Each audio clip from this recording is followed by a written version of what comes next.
Welcome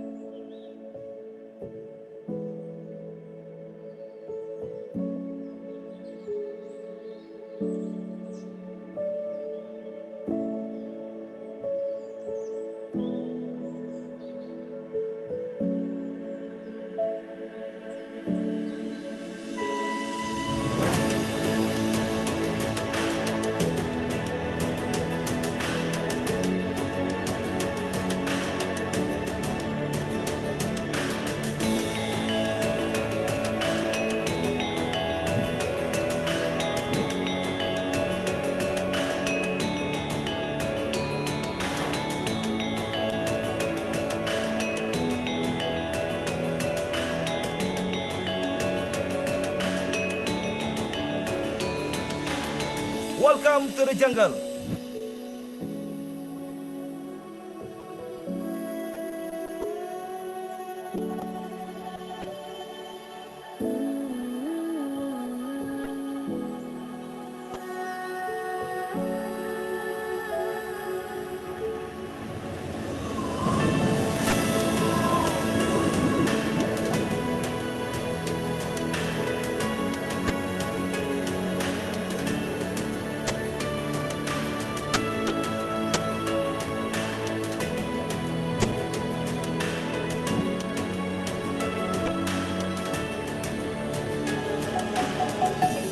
Selamat datang ke Kinabatangan.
See you in Kinabatangan.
Hello, good morning, Prof. Siva.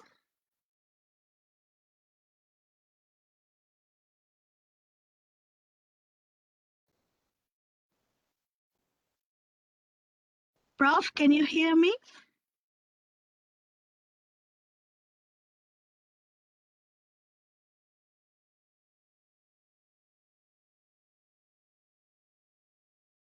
Hello, Prof. Good morning. Can you hear me?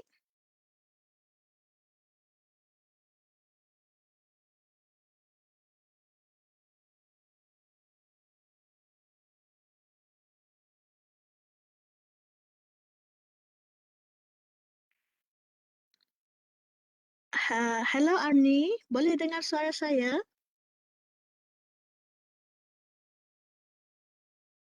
Boleh, Mary? Boleh, huh? All right. Yeah. Thank you. Thank you, Dr. Chu. Hello, Mary. Okay. All right. I think maybe Prof. Siva now's there. Prof. Siva.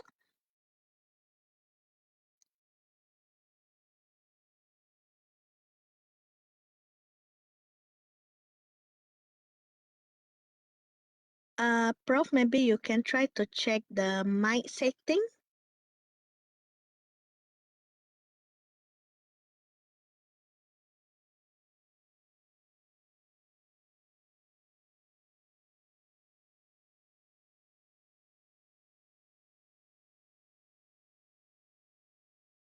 Okay.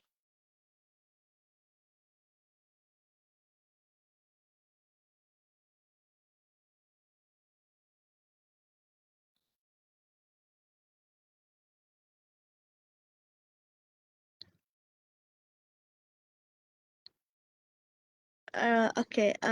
Prof, later on the moderator will address maybe by 9. But currently now we are having technical checking. Prof, can you turn on your mic? Maybe I would like to check the sound. Is it okay?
Hi, Dr. Tiara. Good morning. Good morning, Dr. Mary. How are you? I'm fine, doctor. Thank you. Are you okay, Dr. Mary? Everything is fine. Yeah. Everything is okay. Everything is all right. I thought I How are cannot you? open WebEx Oh. because the WebEx said if it doesn't work, install the application. Oh my God. I see. All right. Yes, Dr. Okay. Mary. Hi, doctor. Okay, it seems like Dr. Narong is here too. Hi, doctor. Oke, hai. Halo, Dr. Morning. Narong. Pagi. Pagi. Selamat pagi. Pagi sama teman. Sama-sama. Okay, nanti doktor nak saya kongsikan slide tu kan? Ya, Saya ya. yang okay, alright, boleh. Saya akan standby. Saya kebetulannya tak tahu ininya. Cara ininya naiknya setelahnya. Uh, it's okay, doktor, kita ikut flow. Dr. Narong bisa bahasa Indonesia. Ya, saya bahasa Indonesia. Iya. Mungkin hari ini menggunakan bahasa Indonesia. Oh, okay. Terima kasih. Lebih inilah lebih paham lah. Lebih paham ya dokter. Ya. Ya, saya lihat dokter apa di S1 di STIE Yogyakarta dan S2 di UI ya dokter ya. Di UI ya. Very good school ya.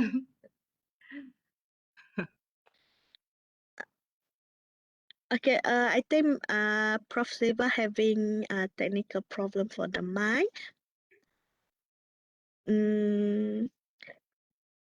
Saya izin sebentar ya. Saya nak ini di belakang. Okay, Sebentar. boleh.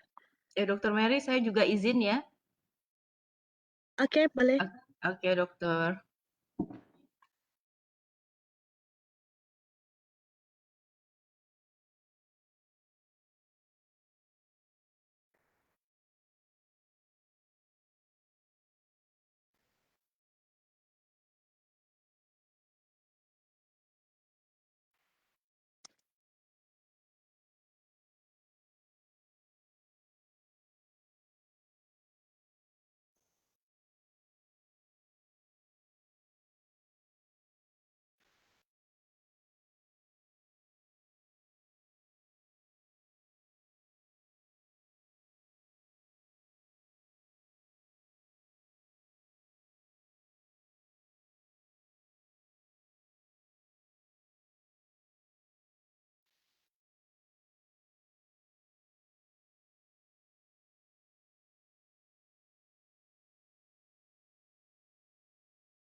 Hai Bu Asniati.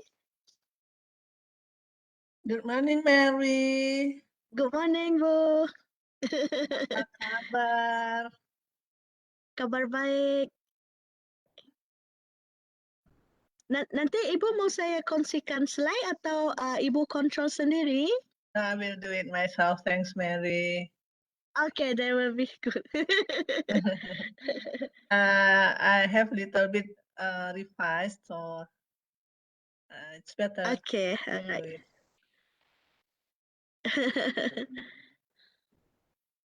Halo Prof. Okay, so far sound semua okay kan?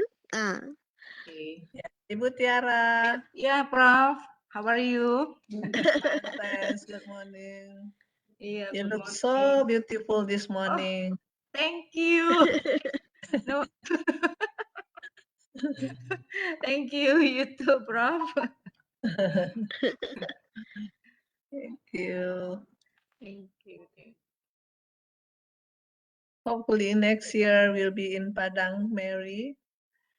Oh, Online yeah, conference. looking forward. Yeah, no more. Yeah. Hopefully, no more online conference. We should do in Padang so we can go for sightseeing. Yeah. Okay, one moment. Let me try to share my just in case. Can I try to share?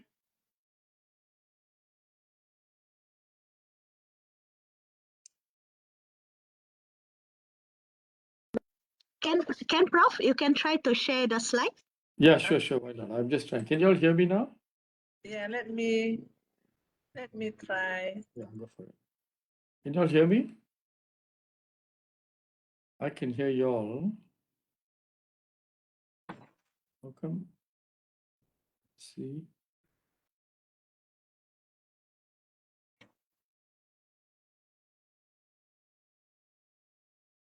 Can you see my slide? Yes, clearly, Prof. Okay, Alhamdulillah. Because in Indonesia we don't used to use Webex. We use Zoom. So everybody's familiar with Zoom and Google Meet. Yeah, we have to getting used to with Webex, yeah, Prof. Yeah, we rarely use Webex because it's quite heavy for the laptop, I think. Yes, it's Because we have to install it first and then Ujin.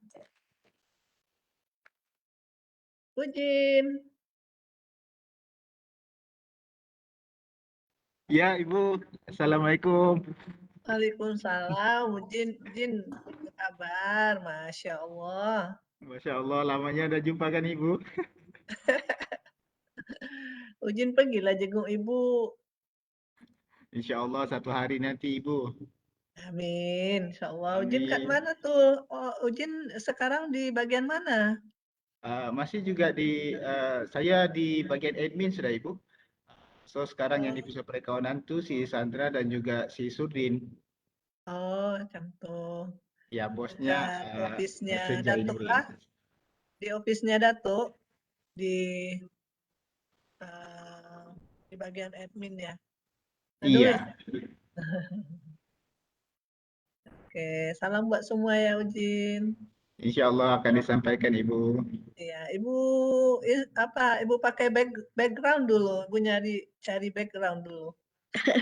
Nggak tahu teruskan di Ibu. mana semalam tuh background itu. Sebab semalam pakai handphone Ibu tidak install background. Atau Mary tolong bantu lagi di speakers. Oke, boleh saya kongsikan lagi? Oke, thank you Mary. Prof Siva, can you hear me now? Yes, I can hear you loud and clear. Let me just get myself all done. Excellent, Prof. Very good. Thank you. Very good morning to you all. Prof. Wonderful. Very good. Prof. From Padang, Indonesia. All right. Okay. Very good. Good to meet you all virtually. And now just wanted to check, do we have someone presenting the slides there for us, or do we do it directly from our machine? You can do it directly, Prof, or you want me to do for you? Which one do you prefer? I could, but I think I eavesdropped just now when someone was saying that in Indonesia you all use Zoom. So do we in Australia. So web is a bit of a new baby now. So we've got to learn it on the run. So I'm just trying to see. I suppose I could try share. Yeah, I think it's basically the same. Yeah, I'm just trying now, see if it works. Are you all able to see it? Can you? Yes, Prof. You can see the slide. Very good. Okay, then. I'll see if I can move on. Next. I'm trying to see if I can get to move to the next screen. Let me see. Yep, this will be good. All good? Very good. So I think I can do it from here then. That should be good. All right. I think I'll be able to manage. And now the question is, okay, how do I stop sharing? That's a good one. Let me see if I can stop sharing. At the top screen there's a button stop sharing. Oh, the screen. Yeah. Okay, sorry. Yeah. Okay. It's a bit there. You're sharing now. Stop sharing. Okay, good. Sorry. Okay. Sorry for my ignorance. It's just I'm learning on the run. Oh, it's okay, Prof. Okay, so far I think now we left Dr. Sri Gunawan. Okay. Okay. He's still not in the session. Yeah. What time would we start the whole session? And the whole session will start 9:30. 9:30. So we still have some time there. Huh? Yeah, we have around 30 more minutes left. All right, no worries. So maybe what I'll do is I'll mute myself and get some work done, and then I'll come back. Okay. Okay, sure, Prof. I'll leave my mic on, so if you guys need me, just shout out. All right, Okay. sure. Thank you very much. Cheers. All right, Bye-bye. thank you, Prof. Bye-bye. All right.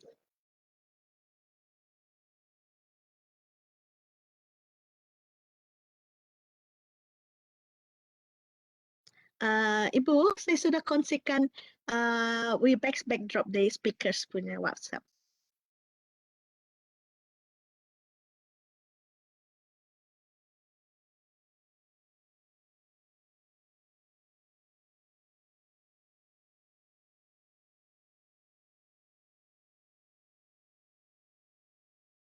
Let me try it again because just now I did, but I don't know what's wrong.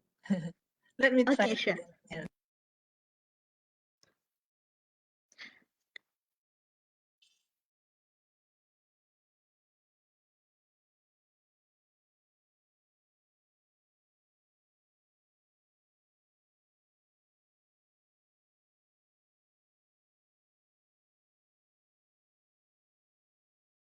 It seems working.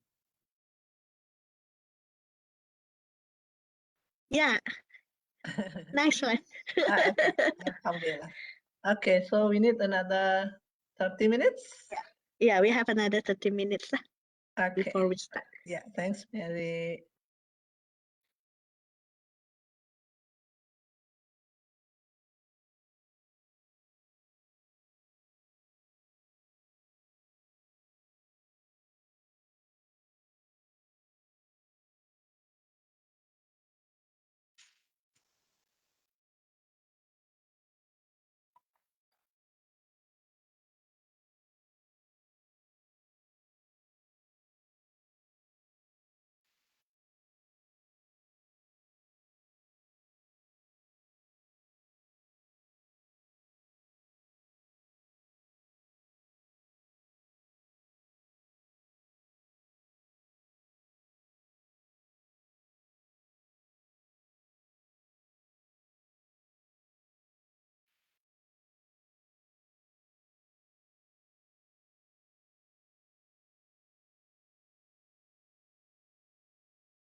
During this pandemic, everyone should work together to break this chain of transmission. But how? As for businesses, they should always make sure that their operations comply with the SOPs. For example, employees and customers must maintain a social distance. You need to clean and disinfect all surfaces and objects. Remember these 4 steps: wipe, spray disinfects, wait for 20 seconds, and then clean. Measures of government during COVID-19. The government provides Malaysia with free COVID-19 vaccine. High-risk groups are given priority for vaccination. Imposes penalty for COVID-19 SOP violations. For example, individuals that fail to wear a face mask for the first time are being penalty of 1,500. Individual responsibilities during COVID-19. Self-quarantine. Stay at home if you are feeling unwell or have been in close contact with a COVID-19 patient. Everyone should get a COVID-19 vaccine. Getting the vaccination will prevent you from getting coronavirus. Let's fight the COVID-19 together.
Ya.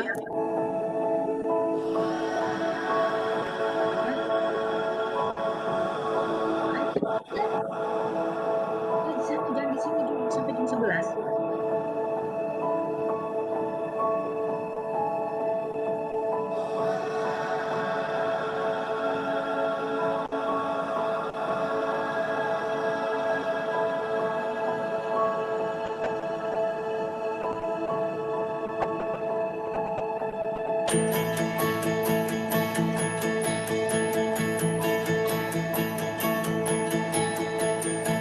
Iya.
distinguished guests and respected participants of the last day of the second International Conference on Business Studies.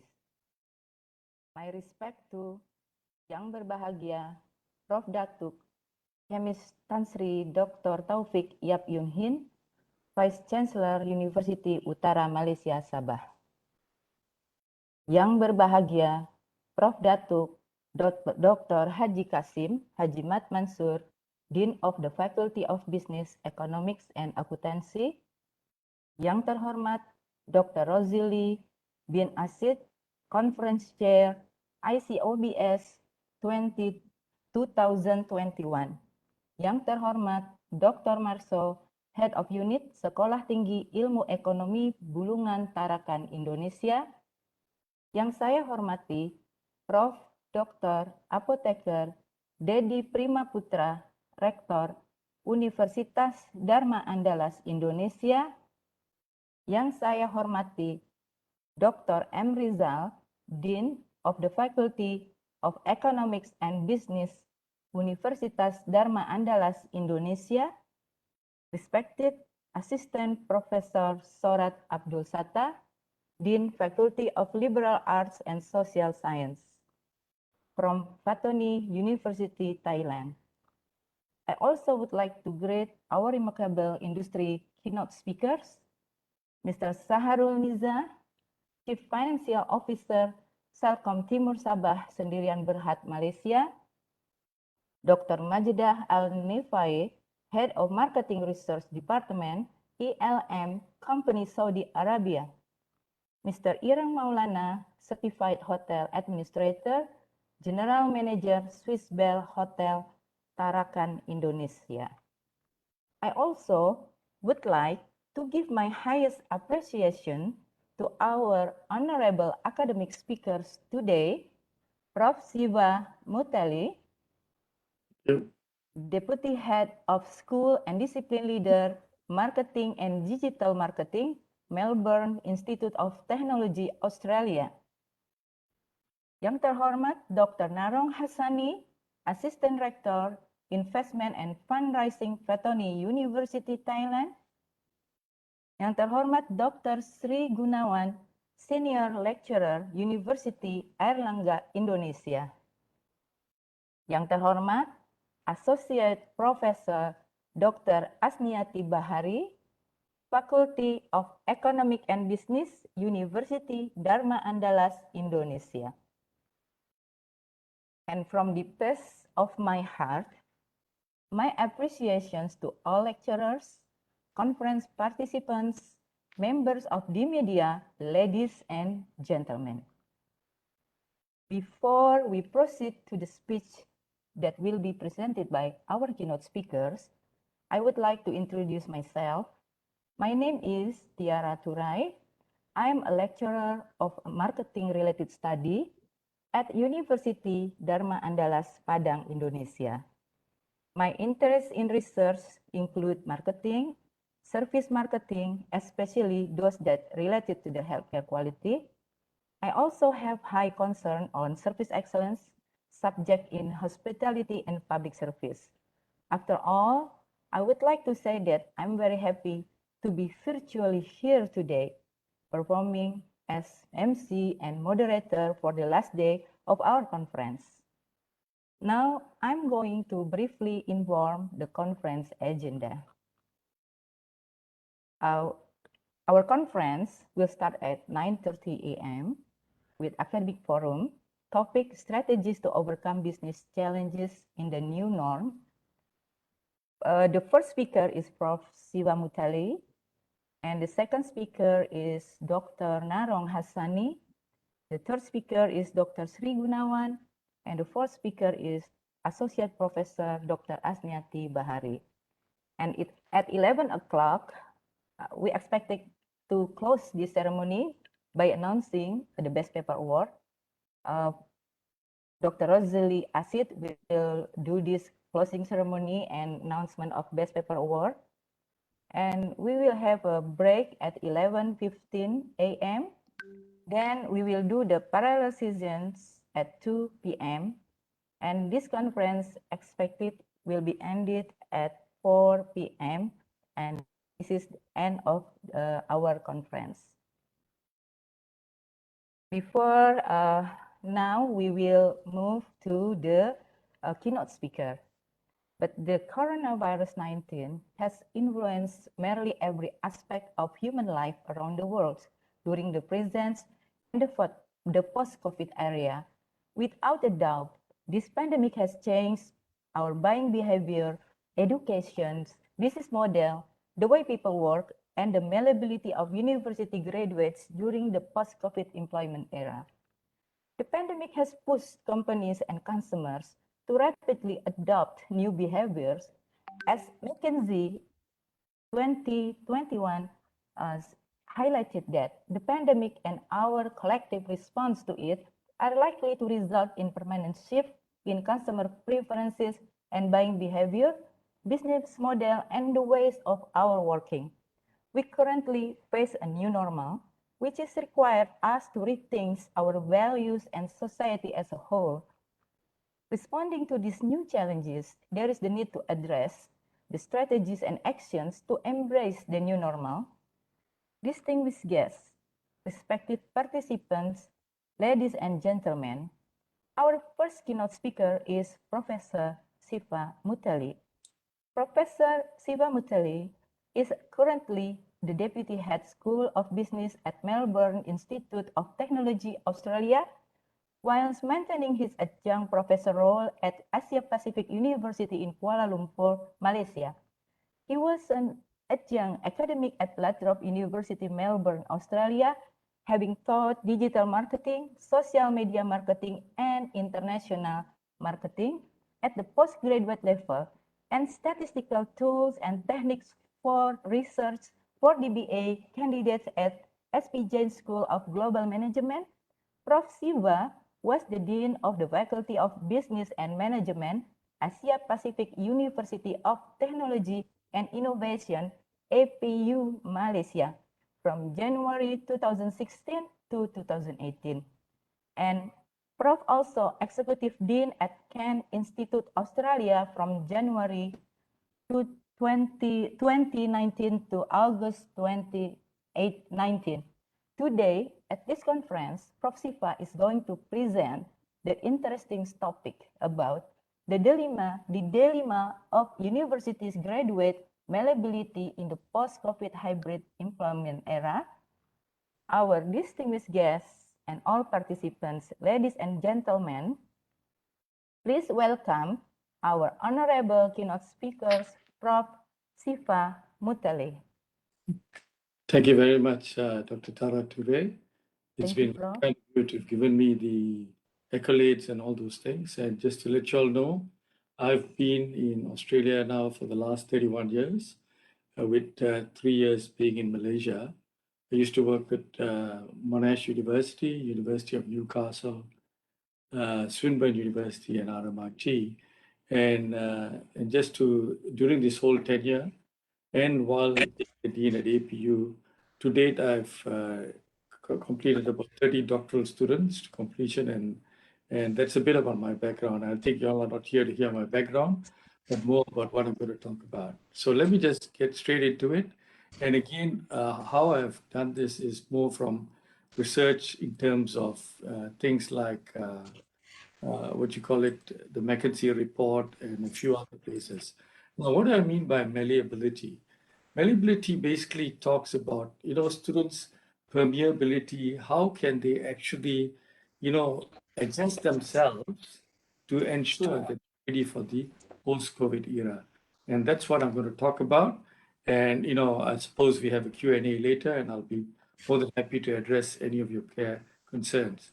Now, I'll just give you a bit of a background first, and then at the later stage, I'll actually go into what are the main areas that need to be actually addressed in terms of the skills so that we as academics can actually prepare our students to ensure they're there ready for the workplace in view of the COVID era.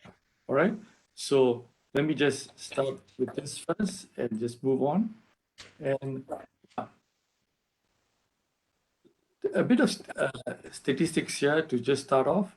Now, what is happening in terms of there are two things I want to highlight here. Again, this was actually either from the Economist or the McKinsey. Estimated percentage increase in number of occupation transitions pre and post COVID. Now, if you look at it, I think one of the biggest issues that we have here is female participation in the workforce. And this is actually a global issue, all right? And again, I mean, all you got to do is just basically go to Google and just type female participation in job force.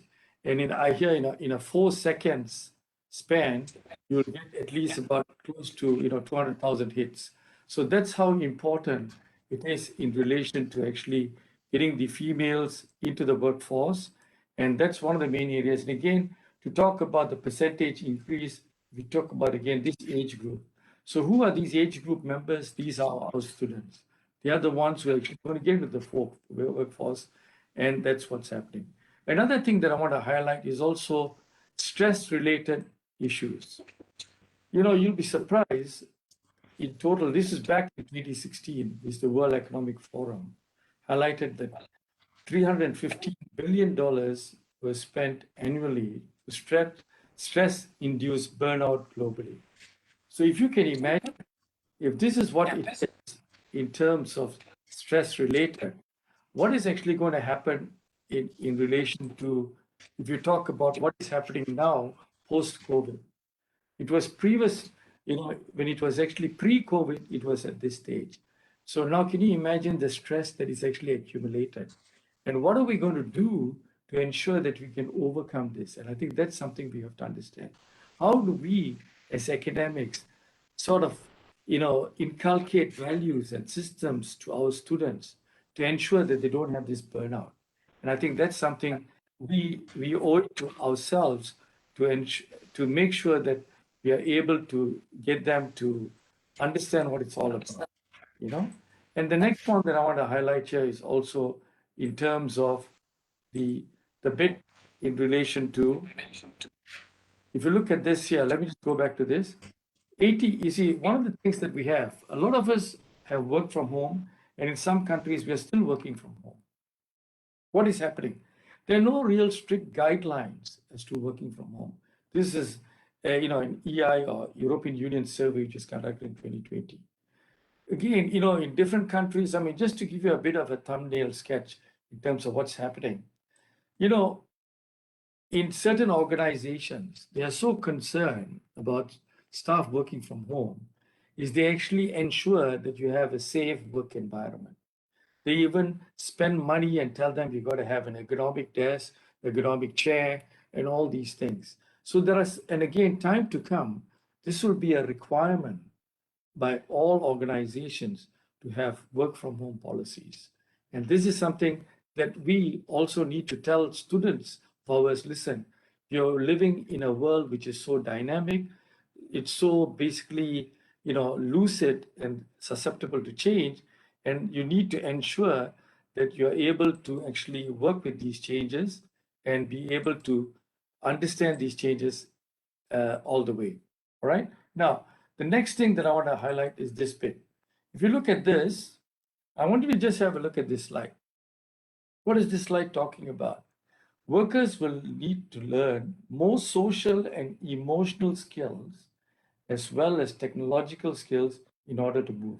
Now, here we're talking about their wages. The highest wage is going to be for jobs related to this particular element. And what is this? Social and emotional skills. Now, let us touch our heart. And as academics, how much do we actually teach in our class about social and emotional skills? Do we ever teach that? And if we do, we may do it in the passing.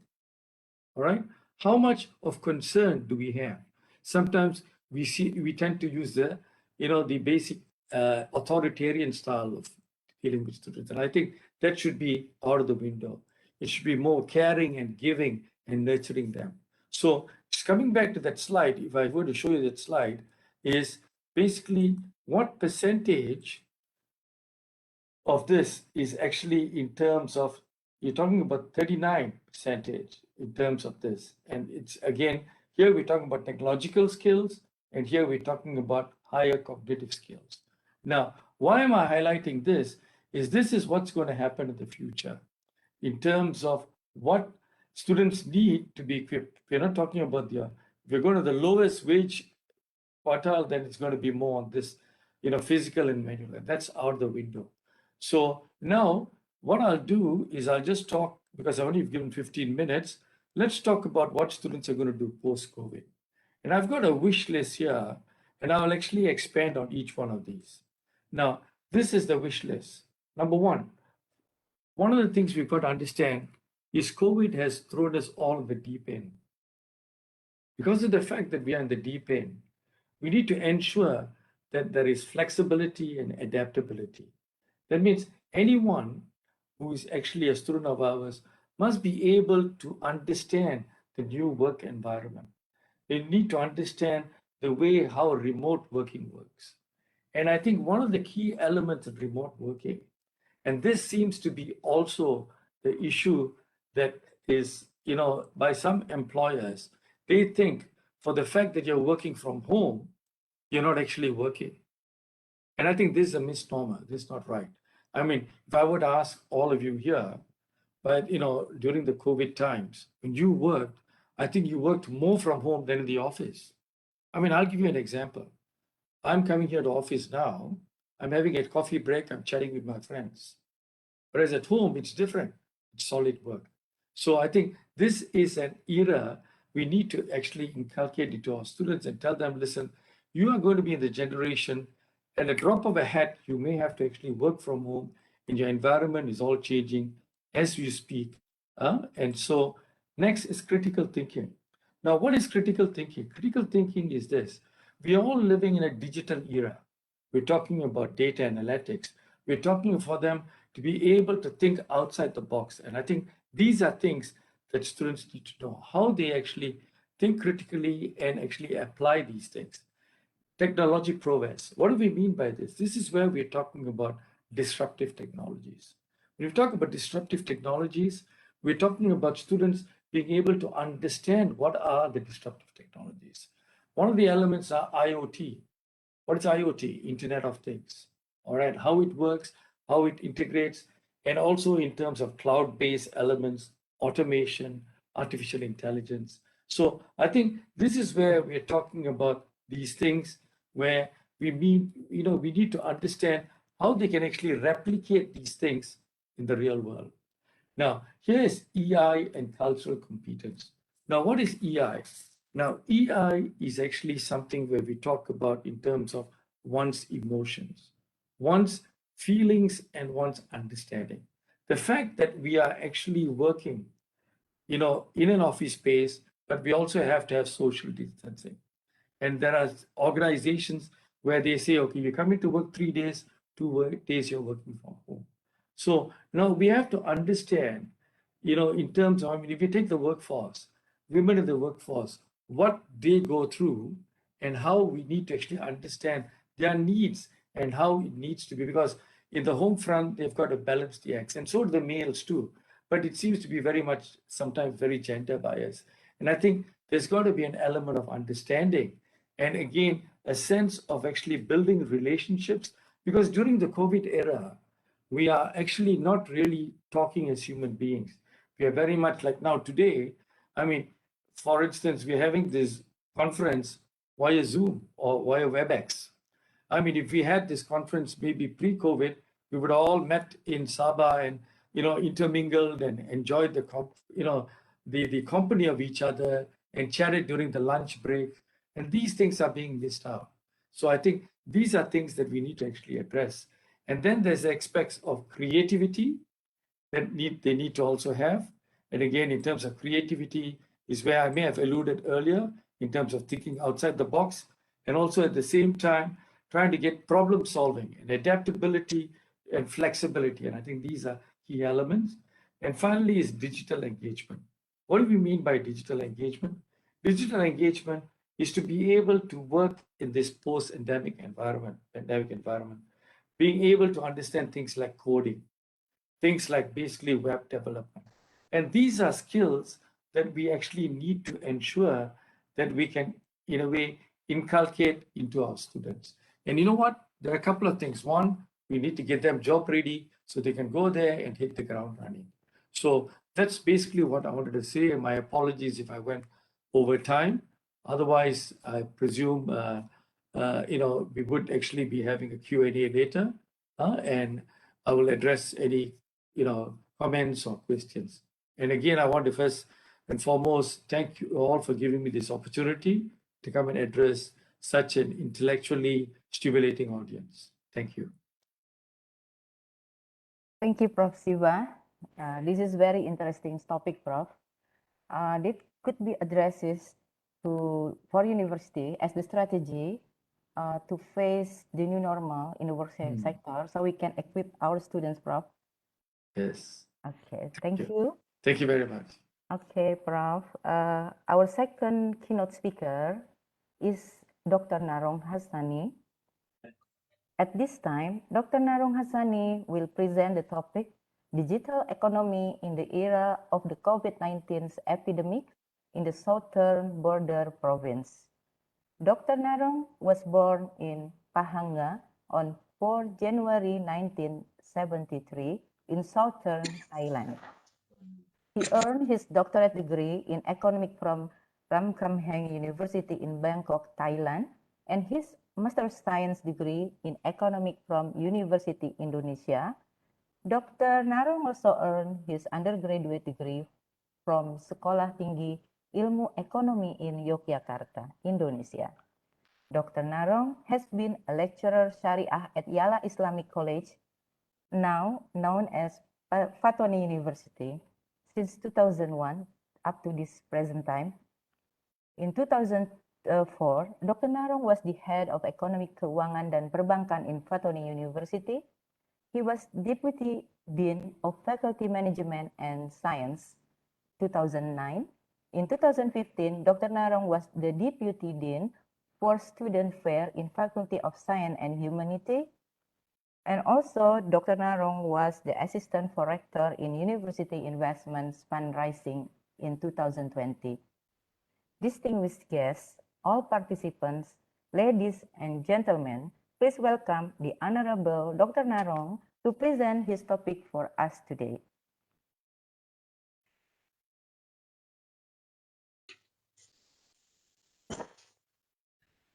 Bismillahirrahmanirrahim. Bismillahirrahmanirrahim. Alhamdulillah. Wa bihi nasta'in wa la hawla wa la quwwata illa billah. Wa sallallahu ala nabiyyina wa habibina al-Mustafa wa ala alihi wa sahbihi ajma'in amma ba'd. Assalamualaikum warahmatullahi wabarakatuh. Selamat pagi Tuan, Puan, Bapak Ibu yang berbahagia. Good morning, ladies and gentlemen. I am very great, honored and very pleased to be a speaker for this international conference on business study. I hope that all of you will be enjoy on my topic speech. It's about digital economic in the era of the COVID-19 pandemic in the southern of border Thailand. You may know that the condition of Thailand are not normal, but become a new normal. So for this conference, I am so apologize because I have to switch to Bahasa. I think can be make more understand. Bapak Ibu yang terhormat, saya sangat gembira sekali pada hari ini di mana dapat bersama dengan teman-teman di conference international conference, ya, di mana keadaan sekarang ini, keadaan COVID adalah keadaan yang tidak normal, di mana orang-orang itu dulunya bisa dapat kemana-mana, tapi kondisi COVID ini kita tidak sebebas-bebasnya. Alhamdulillah Tuhan, untuk pembahasan dan diskusi pada hari ini, saya akan membahas tentang bagaimana digital ekonomi berperanan dalam kehidupan kita khususnya di negara Thai. Ya.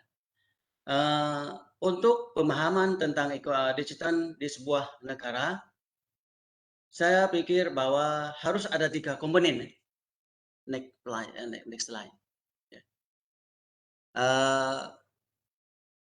Untuk dalam pembahasan tentang ekonomi digital di sebuah negara, saya pikir bahwa harus ada 3 komponen. Ya, 3 komponen dalam yang terpenting. Pertama kali adalah proses ekonominya. Yang kedua adalah proses teknologinya. Yang tiga adalah proses manajemennya. Ya. Dalam proses ekonomi, kita harus mempunyai knowledge ekonomik. Pergerakan kegiatan ekonomi berdasarkan keilmuan.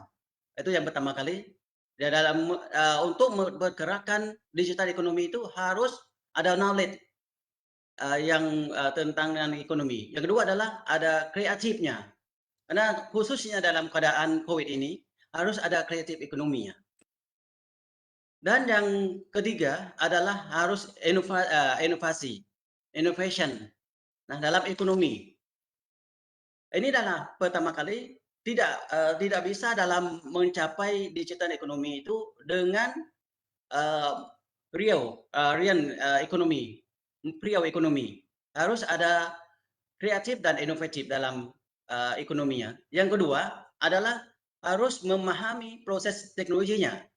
Dalam memahami proses ekonomi harus ada 3 hal yang penting juga. Yang pertama adalah infrastrukturnya yang kita adakan membuat jalan yang kita buat yang penting dalam digital ekonomi itu harus ada alat-alatnya, toolnya, seperti laptopnya, high speednya, bagaimana negara menyiapkan wireless-nya, bagaimana ICT-nya. Ini adalah infrastruktur yang harus disiapkan dalam menjalankan digital ekonomi. Kalau tidak disiapkan hal-hal seperti ini, laptopnya bagaimana, persiapan jalannya, jalan tolnya kita mau menuju ke satu tempat, harus siapkan fasilitas-fasilitas yang ada. Yang kedua adalah digital ekonomi dan new business modelnya. Bagaimana new business modelnya yang dibentuk dan didesain inovatifnya sesuai dengan infrastruktur yang kita siapkan. Jalan yang bagus, tapi mobilnya nggak bagus. Atau mobilnya bagus, model bisnisnya bagus, tapi high speednya tidak bagus, jalan tidak bagus. Ini tidak mencapai tujuan juga dalam menjalankan digital ekonominya. Makanya bagaimana memuaskan teknologi itu untuk sesuai dengan fasilitas yang ada. Ini yang kedua. Yang ketiga adalah industrinya.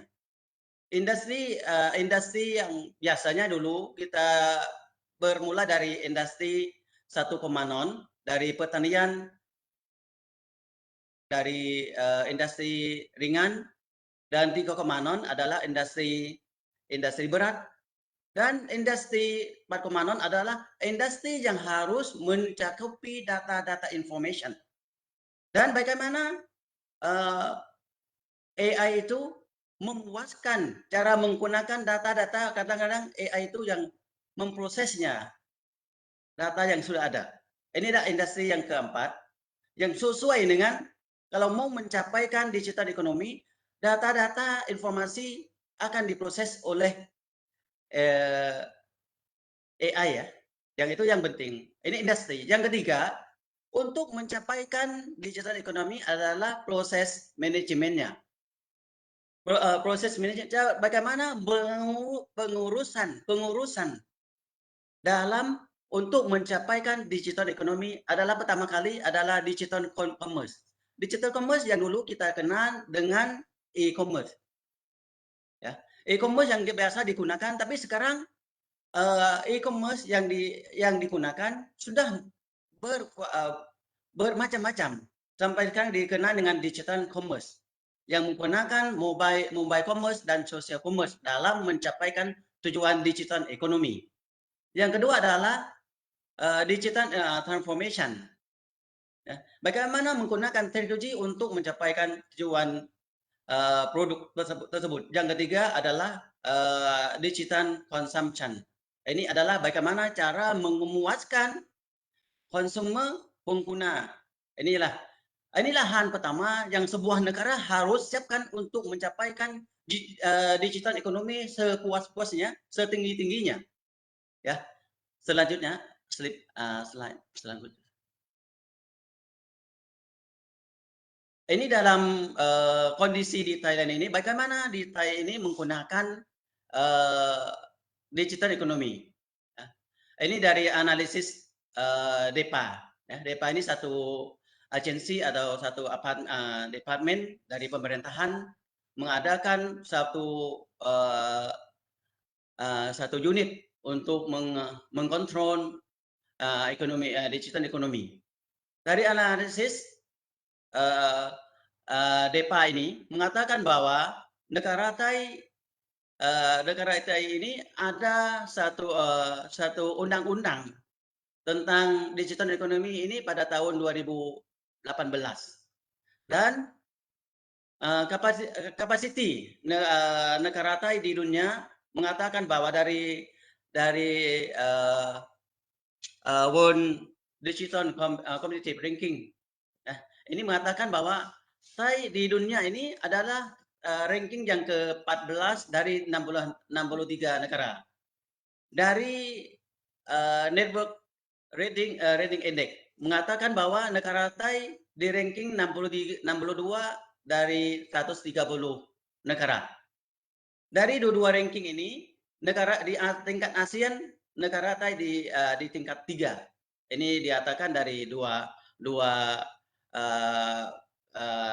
reason tadi, ya. Yang untuk penggunaan e-commerce di Thai ini menyampai sekitar 2,52 triliun baht. Ya. Ini triliun baht ini dibagi dalam tiga B2B, business to business adalah 1,38 triliun, lebih kurang 54%. Dan business to consumer sekitar 0,73 triliun, lebih kurang 28 lebih. Dan business to government lebih kurang 0,41 sekitar 37%. Ya, ini data-data mengatakan orang Thai menggunakan tingkat penggunaan capacity dalam menggunakan digital ekonomi. Oke, next. COVID-19 untuk penggunaan digital ekonomi ini kita dari hasil satu penelitian mengatakan membagikan grup-grup orang di bawah umur 25 bagaimana mereka menggunakan digitalnya. Ada online shopping, lihat bahwa anak-anak umur dari bawah di 25 lebih menguasai, lebih menggunakan banyak yang menggunakan digitalnya. Ya. Umur dari 25 sampai di bawah umur 25 sampai 35 banyak menggunakan digital digital itu. Ya. Dan alat-alat tool yang digunakan, lihat bahwa digital yang digunakan meningkat di Thai ini, seperti Netflix ini meningkat jadi 15,77 dan Shopee meningkat setelah COVID ini menyampai 470%, 79%. Dan Lazada 122%. Dan Lineman sekitar 100%. Lineman ini seperti dengan Gojek di Indonesia atau apalagi Grab Food, itulah kalau di sana di Malaysia, di Indonesia mungkin ini adalah satu lokal di Thailand ini. Ini banyak meningkat dari dulunya. Setelah COVID meningkat mereka ini alat-alat ini. Oke, next.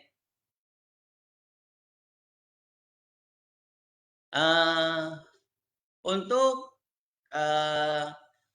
penggunaan digital industry, ya, untuk apa di digital di industri di Thailand, industri digital di Thailand ini orang Thai sekarang lebih kurang 60 sekitar 66,5 miliar orang sekarang. Ya. Akan pada tahun 2027 akan orang kota akan menggunakan digital ekonomi ini lebih kurang 50%, ya, dari jumlah semuanya. Ini semuanya meningkat. Kelihatan dari kondisi COVID ini akan membuat orang itu menggunakan digital ekonomi. Penggunaan mobile phone itu mungkin akan meningkat sampai 91,6 miliar mobile akan pada tahun 2027. Ini adalah kondisi-kondisi yang saya tunjukkan bahwa dengan adanya COVID ini orang akan terbiasa dengan digital. Oke, next. Ini case study ya untuk Southern Thailand. Case study Southern Thailand dari kondisi-kondisi tadi bahwa orang di Southern atau orang Thai secara umumnya tidak khusus, tapi saya melihatkan bahwa case study yang kita ketemu hari-hari di Thai ini setelah COVID ini bahwa di kebiasaan orang di swasta, orang kampung banyak menggunakan food panda, Grab, delivery application lain-lainnya seperti Lineman atau macam-macam. Ini banyak swasta dan orang-orang di kampung mulai berkenan dengan produk.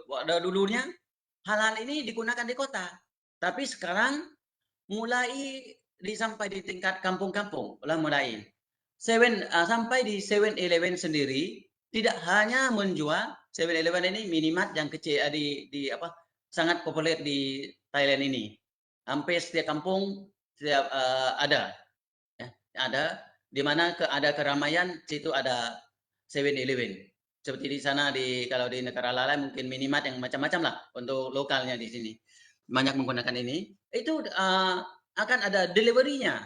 Tidak perlu sampai ke minimartnya. Akan ada telepon, ada app-nya, dikirim mau barang apa, mau makan apa, mau sabun atau mau apa, tidak perlu ke minimartnya, langsung dikirim sampai rumah.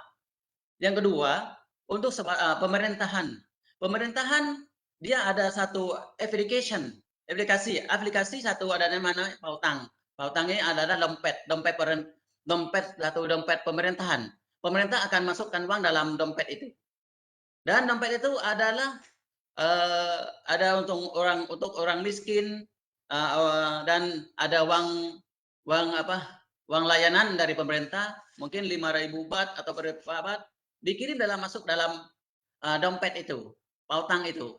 Maka hari-harian hampir 80% atau berapa persen menggunakan pautang ini untuk belanja hari-harian, ya, atau untuk menginvestasikan. Untuk investasi dan dari saham macam-macam, Benfest, layanan-layanan pemerintah dari pautang ini. Dari pautang itu dompet namanya, pau itu dompet, ya, dompet uang. Nah ini adalah sebuah layanan dari pemerintah. Pemerintah ingin rakyatnya mendekati dengan digital, ya. Dan untuk akademi, bagaimana digital akademi setelah jadi lockdown dan COVID ini. Kampus-kampus ada sekolah-sekolah SD, TK semuanya berhenti, tidak ada onsite, tidak ada onsite-nya. Makanya cara yang diadakan adalah secara online, mengirim PR-nya, macam-macam tugasnya dari usul SD dikirim melalui mobile phone. Ada menggunakan dalam tingkat university menggunakan Zoom, Google Meet dan macam-macamnya. Ini adalah untuk akademi, ya. Dan ada satu klub, ya, keramuan, ya, klub orang-orang itu ada di sini banyak menggunakan Facebook chat atau Clubhouse. Ini mulai digunakan di orang-orang yang ada klub-klub sosial komitinya sendiri ini ada diadakan. Ini dah harian Southern di sekarang ini. Ini saya pikir seluruh Thai mungkin hampir sama. Ini saya coba case tadi satu kehidupan di bagian selatan ya selanjutnya. Untuk kesimpulan dalam konferensi pada ini saya mengatakan bahwa dalam menjalankan digital ekonomi, untuk bergerakkan digital ekonomi harus menggunakan data atau data science dalam proses untuk memuaskan penggunanya. Yang kedua adalah dengan adanya COVID-19 ini mempercepatkan orang akrab dengan digital ekonomi. Dulunya memang kalau sudah ada orang sudah memulai tentang globalization, globalisasi, tentang e-commerce, tapi orang itu hanya satu grup kecil aja. Tapi sekarang orang mulai bukan hanya grup tertentu, tapi rakyat secara umumnya sudah memahami bagaimana menggunakan digital dan teknologi. Yang lastnya, untuk hari-hariannya, walaupun dulunya orang-orang yang menggunakan digital ini adalah anak-anak muda, anak-anak remaja, tapi sekarang ama-ama, orang-orang yang sudah tante-tante ya, sudah tua-tua, udah tidak bisa pakai. Udah hari-hari kadang-kadang orang-orang tua udah umur itu udah mengkena chat Facebook, buka Facebook ya, sampai lupa cucunya. Ada juga begitu. Alhamdulillah. Inilah kondisi digital ekonomi. Dengan ada digital ekonomi ini kita mudah-mudahan dapat mengembangkan ekonomi kita bersama. Ya, demikianlah. Terima kasih. Thank you very much for international conference today. Okay, thank you. Thank you. Thank you, Dr. Narong.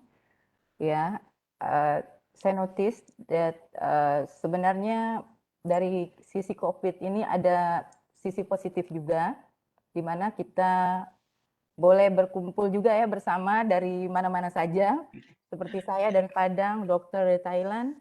Jadi dunia ini become borderless ya. Now we have become borderless because of the use of technology. So that's why that we are actually like force ourselves to adapt with the new normal. Okay, thank you, Dr. Narong. Thank you. Okay, now we invite yang terhormat Dr. Sri Gunawan. Dr. Sri Gunawan adalah third speaker kita, has prepared the topic about digitizing MSME businesses in Indonesia. Dr. Sri Gunawan is a senior lecturer at the Management Department of the Faculty of Economic and Business, University Airlangga, Surabaya, Indonesia. Dr. Gunawan also served as President of Forum Management Indonesia, and he was a Master of Commerce degree from the University of New South Wales. He also has a Doctor of Business Administration degree from Murdoch University, Australia.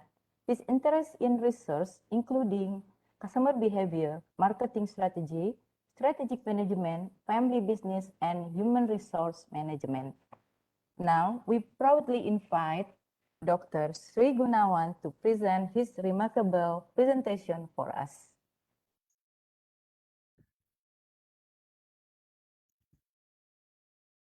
Thank you, Tiara. Thank you, Doctor. Morning, ladies. It's my honor to speak in this conference. This morning, I'll small and medium enterprises in Indonesia start digitizing their business. Speed up digitizing the business.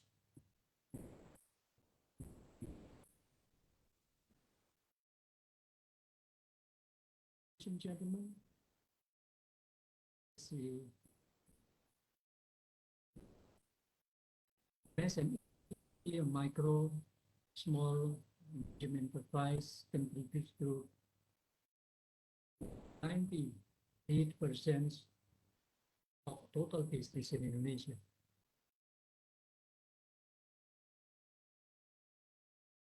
If we count from this data, quoted from in daily, Indonesia has sort of 63 million registered enterprises. Most of them micro businesses, used to around 70%.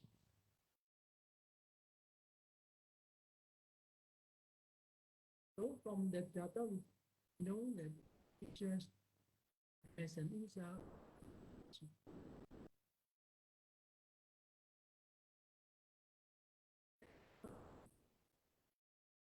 more than 80% of the Indonesian population.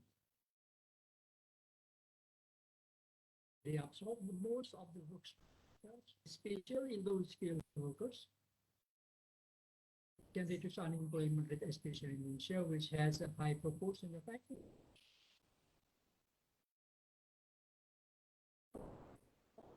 Percent of the companies in share of the company.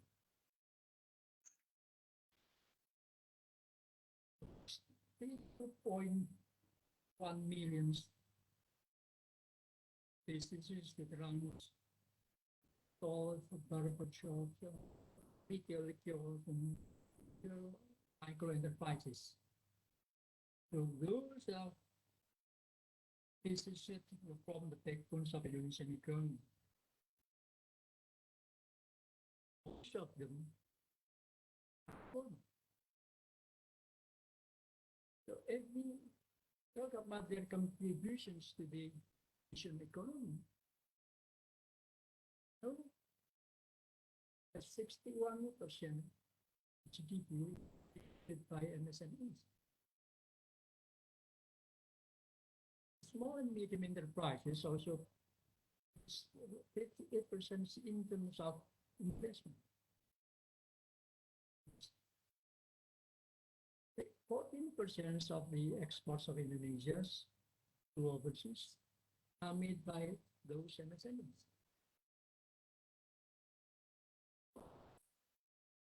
From this data, so that SMEs are basically the backbones of the Indonesian economy.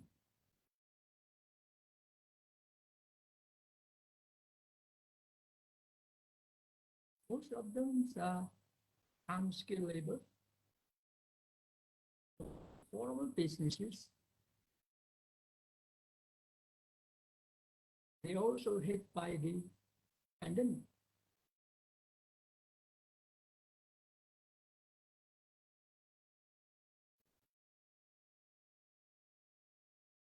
Survey in June 2020 data shows that MSMEs has been impacted by this COVID-19 situation. And 60% drops in terms of sales. Approximately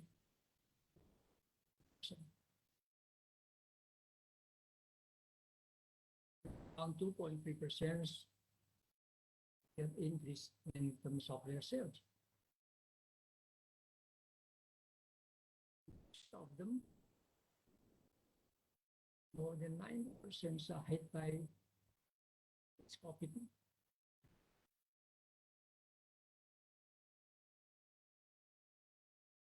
So, a survey by LEP also indicated that 95% of all MSMEs in Asia are from the pandemic situation. With the most pandemic situation.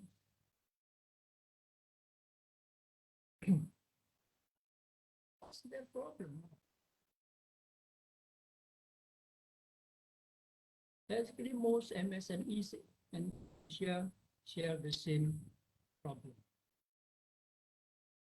What are their problems?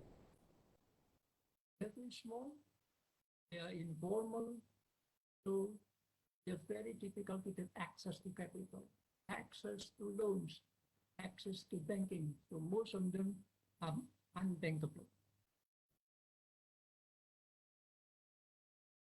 Biggest problem, according to a survey by Kieran, Indonesia in 2020, from accessing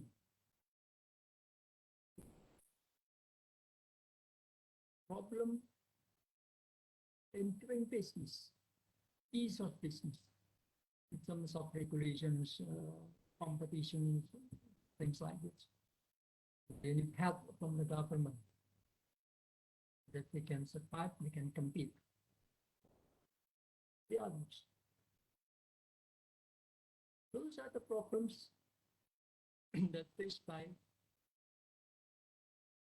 the MSMEs. Sales are dropped because of decrease in demands. Consumers are not allowed to go around the cities to buy things.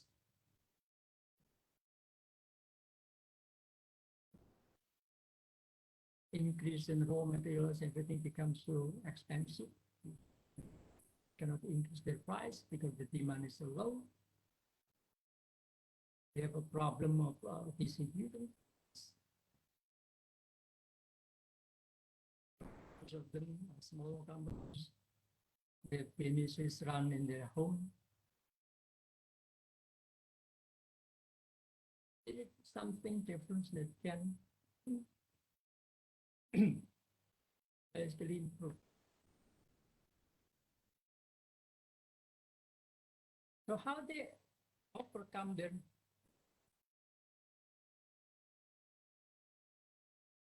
problem, overcoming problem in the production side by reducing the cost of production.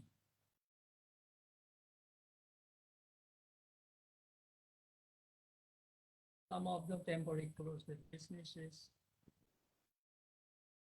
they buy their products, smaller, cheaper product, substitute their raw materials.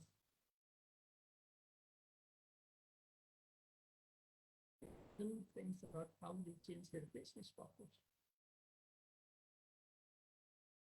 Change the techniques of the productions. But there's some sort of 40 to 50% the MSMEs do nothing. Just take the tip that the business is okay, cannot do anything. Assume that everything will go better. Take care of it. Those are the problems and how they operate in the production side. Okay. They also have how they are overcoming.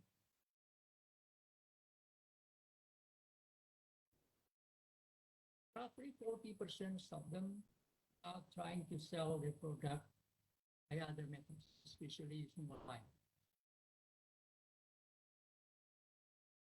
Give discounts, making specific product package, special edition product, editions, things like that. Thank you to online. Percent is not there. Because most of our activities are started online. Most of the retail businesses still closed.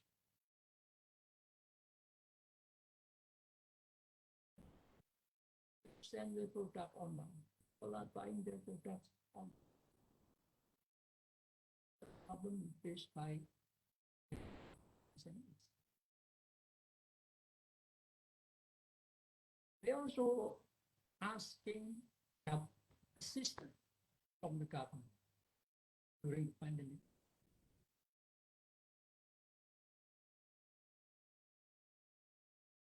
if you look at the percentage, how much survey conducted by SMUMB. Also, support systems.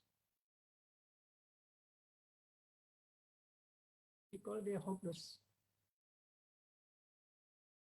Take it for granted, okay, it's not a good business, it's time business. So they have a problem. Those are the situation, the current situation that are faced by many of the micro, small, medium problems, problem sales, raw material, things like that. Difficulty in doing business. It's among many businesses. But the government initiated digitizing the MSE. Many programs are conducted by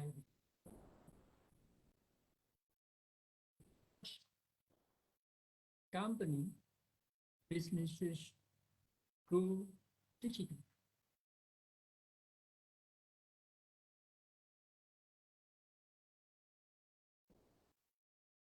According to this survey, clearly that this digital platform can unlock the potentials for the Indonesia. So the business will be around 48 billion US dollar. So that's why I encourage to go digital so that we can wide access to capital. We have to streamline their business processes by going digital.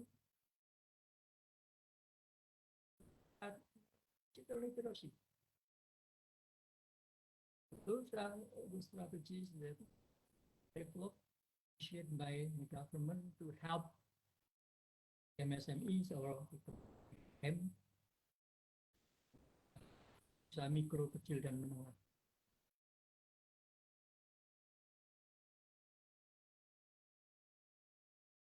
As we know, previous data is indicated that up to 30% of the businesses, especially in terms of growth, are conducting business online, joining online marketplace, sell this business through this platform, and things like that. The rest is still doing business online, doing business as usual. That's the research conducted in 20. If they do digital activities, they use digital activities, digital technology for many different aspects of the business. Most of them in terms of sales. Their website, joining many platforms. Business in terms of food businesses, we join GoFood, GrabFood, things like that. Shopee Food now. Most of digital technology are used in terms of selling their product. Examples in terms of supplier sourcing, buy their materials, market online. Those are activities that performed digitally by MSMEs, hoping they can reach the national or global issues, hoping that we can reduce their operations costs and optimizing their transaction processes. Even though sense of businesses are conducted Most of the MSE basically are aware of the presence of the e-commerce. So by getting shows that 80% they know it's a marketplace for selling their products. Shopee's, Tokopedia, that's the three most common place by many MSMEs in Indonesia. But apart from the 74.2% is that aware of the presence of e-commerce, up to 30% of some things use digital e-commerce as the business. Research by Deloitte indicated that many barriers to digital transformations SMEs.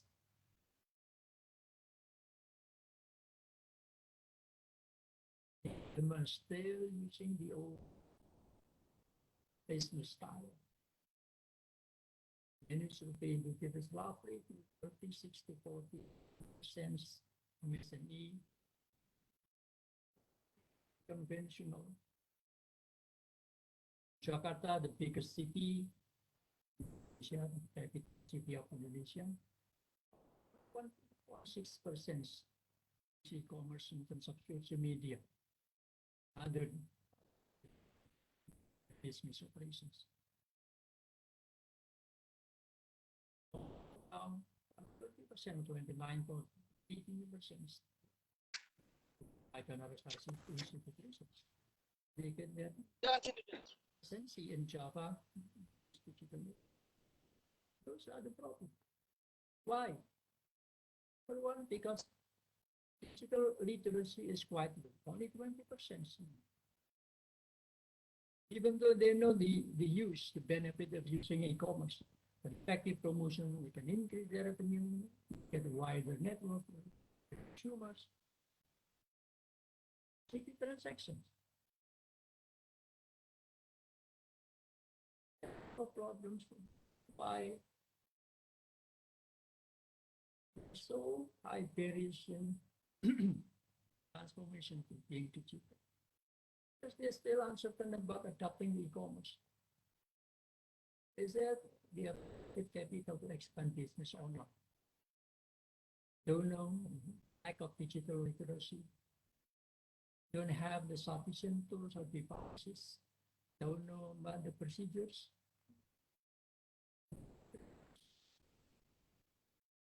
That's how you can increase the business, have the capital to expand the business, because they are so small. The business of less than 50 million rupiah per year. The capital to expand businesses.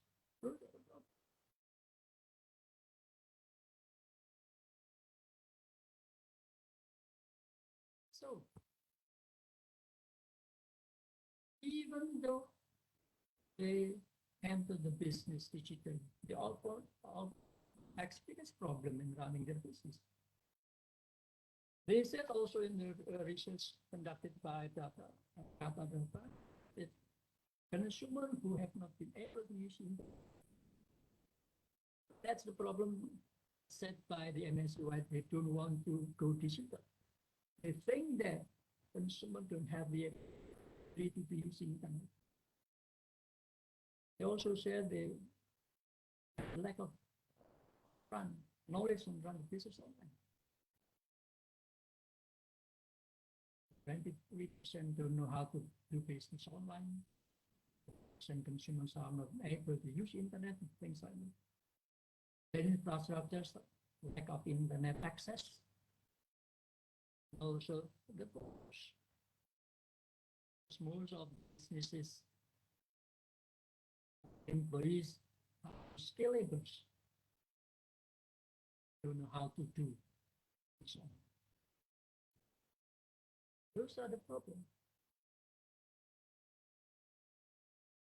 For those who go online, they use social media. WhatsApp, Facebook, other things as a source of marketing platform, sales platform, sourcing.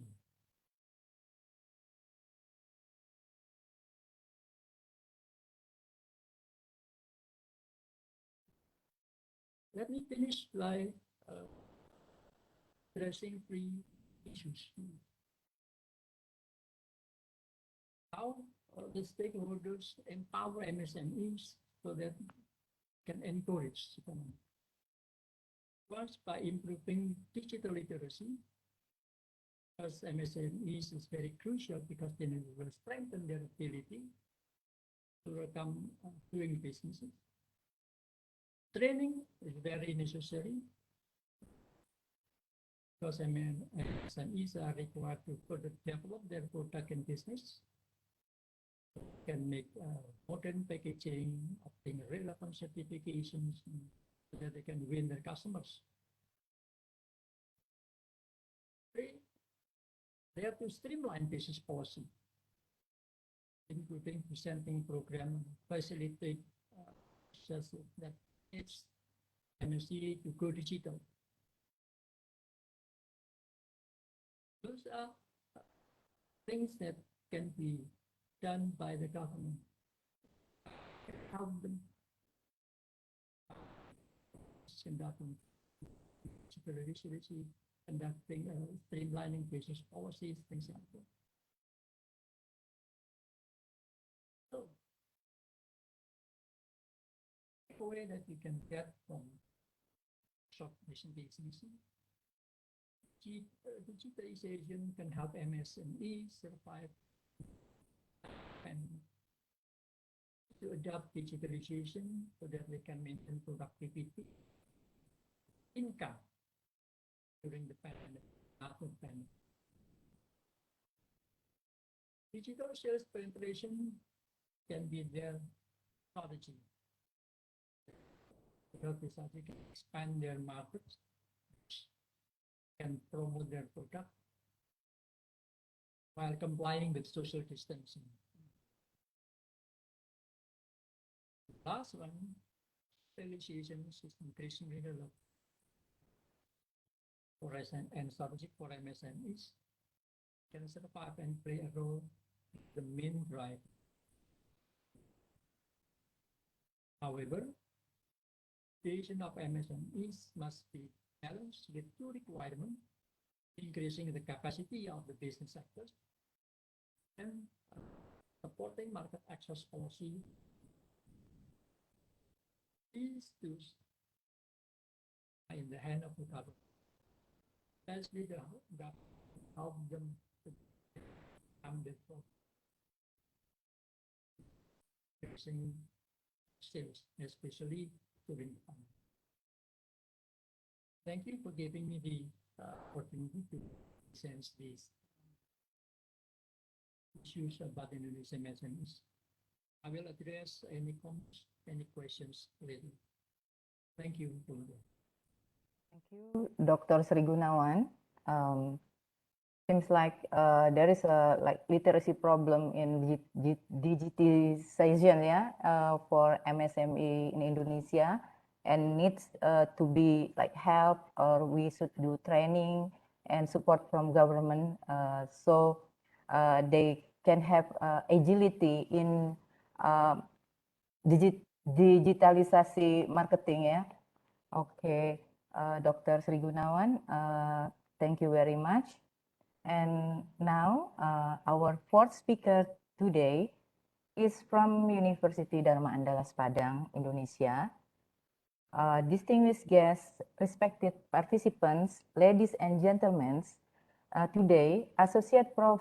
Dr. Asniati Bahari will share her presentations to us regarding the challenges and opportunities for MSMEs to grow in the new normal in Indonesia. Associate Prof. Dr. Asniati Bahari, CA, Chartered Accountant, CSRA, Certified Sustainability Reporting Assurance, is an expert in accounting Department, Faculty of Economic Andalas University, West Sumatra, Indonesia. Prof was the Dean of the Faculty of Economic and Business, University Dharma Andalas, from 2017 to 2021. And Prof also as Financial Controller of Islamic Hospital Yayasan Rumah Sakit Islam, Padang West Sumatra, Indonesia, since 2020 to 2025. And also she earned her PhD degree in accounting in 2012 from University Malaysia Sabah, Malaysia, and her MBA degree at Western Carolina University, Kulowi, USA in 2004. As a member of Institute of Indonesian Accountant, she is also qualified to have Certified Accountant and Certified Sustainability Report Assurer. Her publications and her research interests are related to Integrated Information System and Sustainability Report. In 2018, Prof conducted research about Integrated Information System modeling for municipality in West Sumatra and analysis of information system implementations of university in Indonesia. While in 2017-2021, her research were about information system modeling for this thing in Indonesia, e-government implementations, and management information system modeling for villages in West Sumatra, Indonesia. He has published papers related to IT governance implementations, e-government implementations, evaluation of web transparency of higher learning institution in Indonesia, analysis of a city readiness in Indonesia, implementation integrated information system towards smart city actualization.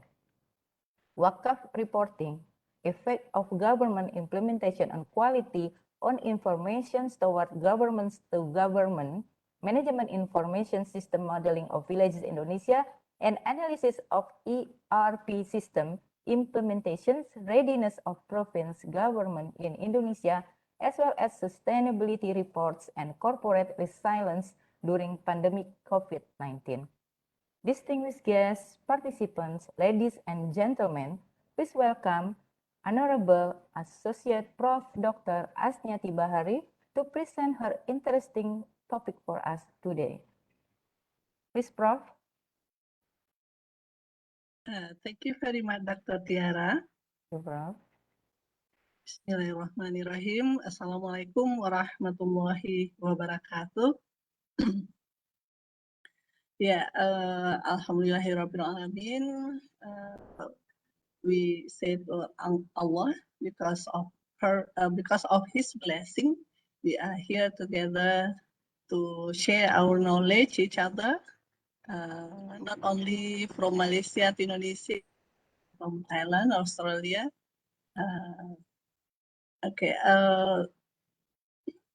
As Dr. Tiara mentioned just now, I actually belong to UMS, University Malaysia Sabah, because I was there from 2006 until 2014 I was a student and also a lecturer. So actually, I meet my colleague there from University Malaysia Sabah.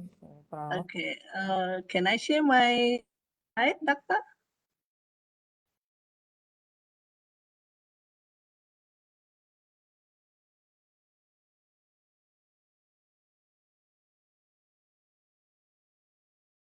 Yes. Yeah. The slide is ready. Okay, thank you so much, Doctor. Yeah, I would like to share a little bit knowledge about challenge and opportunity. Micro, small, and medium enterprises to grow in the new normal in Indonesia. Actually, we have in Indonesia has a challenge. Why? Because as we know, in 2021, it was published in July 1st, 2021, it says that Indonesia has already get downgrade, yeah, from upper middle income to low income, yeah. In 2020, Indonesia position was in the upper middle income. However, in 2001, Indonesia was categorized as lower income.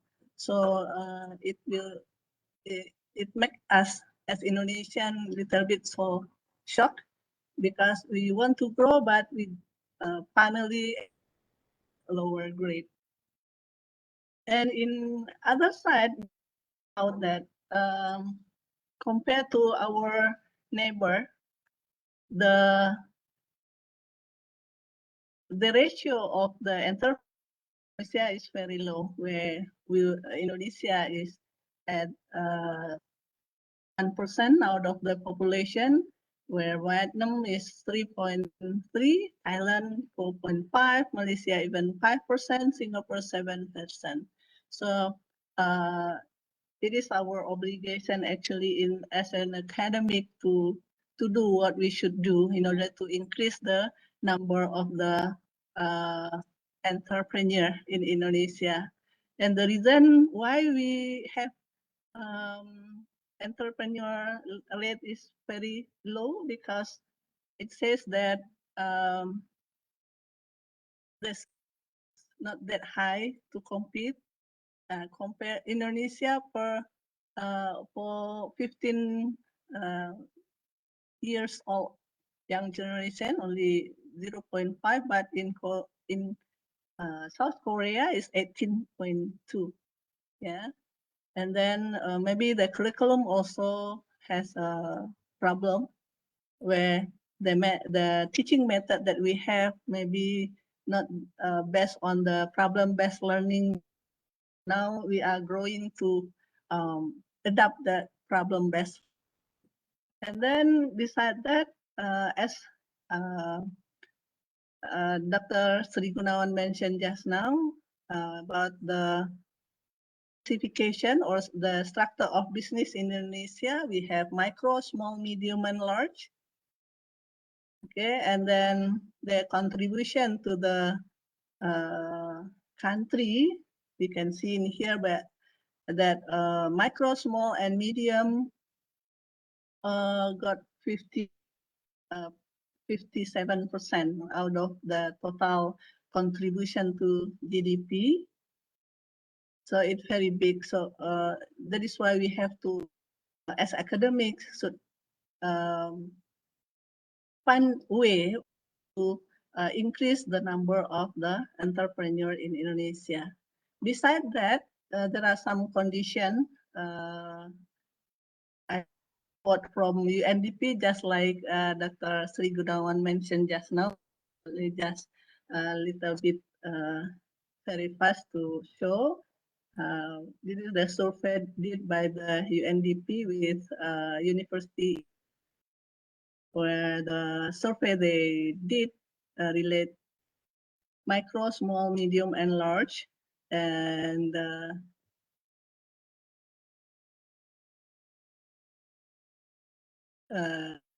to agriculture, industry, wholesale, accommodation, and food service sector.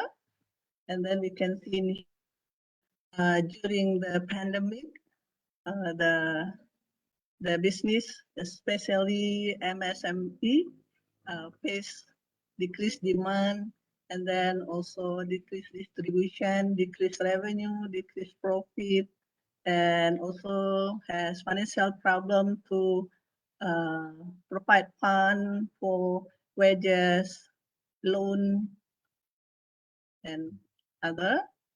And then we, Dr.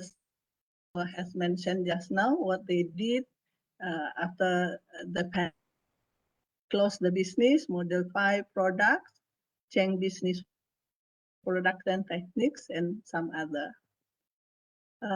These are some policy that the Indonesian government has done order to help the MSMEs in order to get out of so during pandemic. For example, postpone loans principal and interest repayment to the MSMEs, and then interest loans, tax incentive, regional cash incentive, working capital stimulus, and credit guarantee, state fund placement in banks, and productive presidential aid. Yeah, these are some that the government help. And today we are to focus to the opportunity that we as a Indonesian citizen, especially for academic, how we can help the MSE in Indonesia. The first one is digitalization of MSE and micro, small, medium enterprises, because most of the enterprise in Indonesia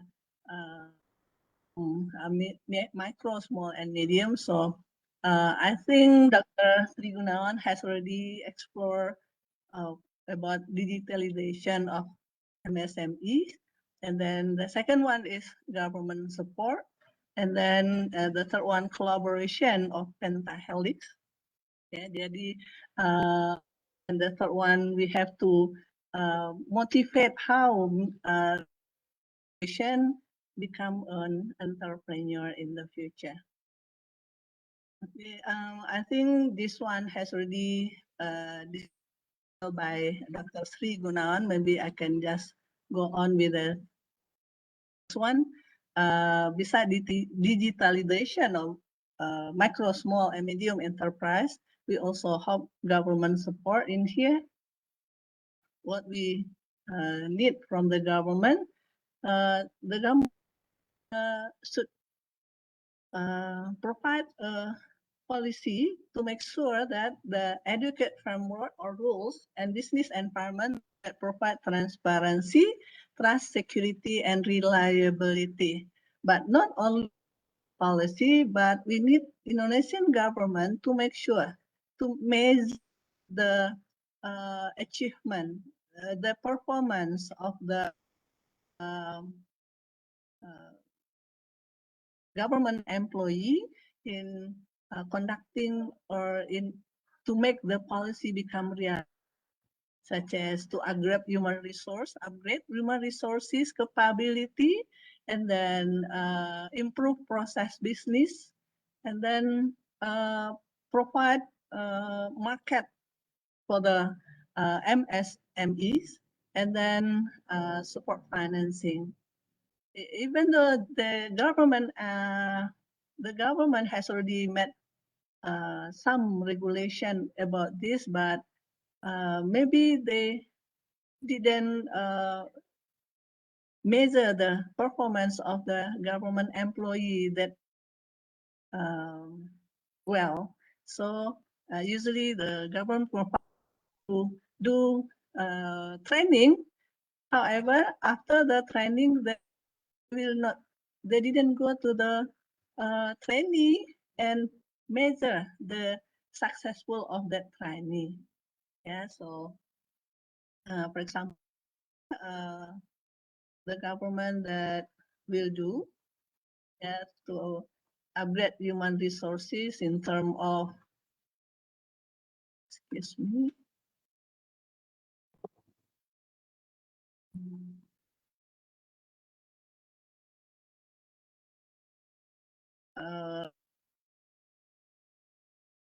okay,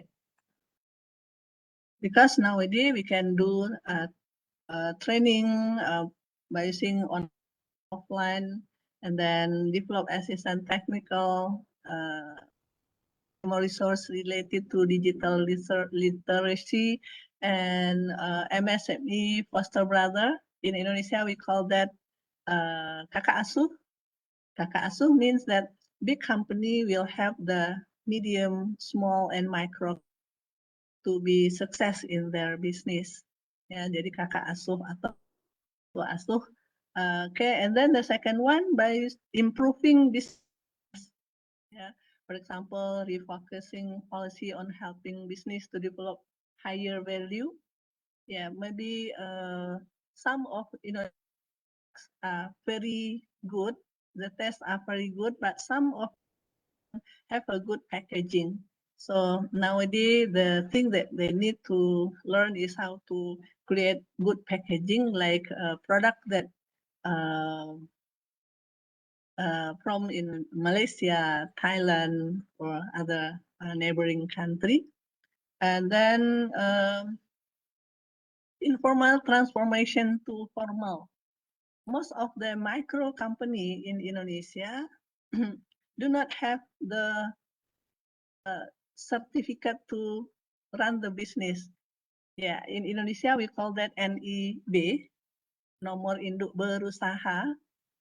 Last so difficult to apply, but nowadays maybe because of pandemic, all the micro company can, alhamdulillah, and apply easily by using internet.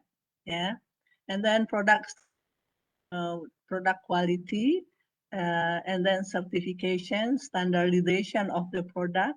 Maybe we can ask government to do and train our and small company to have that process in improvement in their product.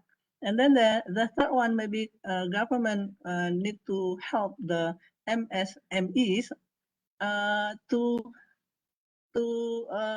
promote proud of Indonesian made, because some of Indonesian still feel proud to import products from other countries.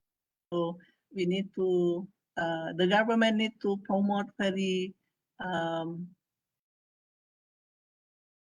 enthusiasm. Yeah, the Indonesian government should promote, should be proud of Indonesian made, and then create more structure to domestic, regional, and global supplier to allow for more reliable sourcing of product. As Dr. Sri Gunawan mentioned just now, that the cost of raw material is very high.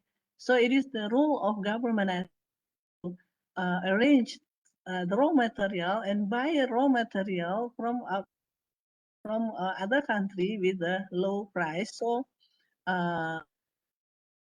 MSMEs can produce their product with the low cost. And then maybe they can create e-catalog or e-booklet for the product of Indonesian that can be marketed either in Indonesia or to other countries in the world. And then Indonesia should have Center of Excellence and National House. So the ME can use that house in order to learn, increase their product quality, increase their to promote their product. And then the government should do is to improve access to finance for small firms, because if they have to borrow from the bank by having loans, maybe they have to pay a little bit high interest. And hopefully for MSME, for micro and small company, government can set the regulation so they can borrow money with small interest. And then hopefully government also can help the MSE to and with the government financing and to increase cooperative role, and then also CSR. Okay, so that's the from regulation from the government. The can happen here is in order to help the MSE and micro, small, and medium companies in Indonesia. Besides government, we have to have should have roles in order to increase the performance of the MSMEs. Yeah, academics, as a lecturer, teacher, for example, and also the business and then the community as well as the media. So without media, we cannot promote our. Without the community involvement, we cannot promote how to love our own country's product. And the business entity collaborate together in order to achieve that. From government side, yeah, from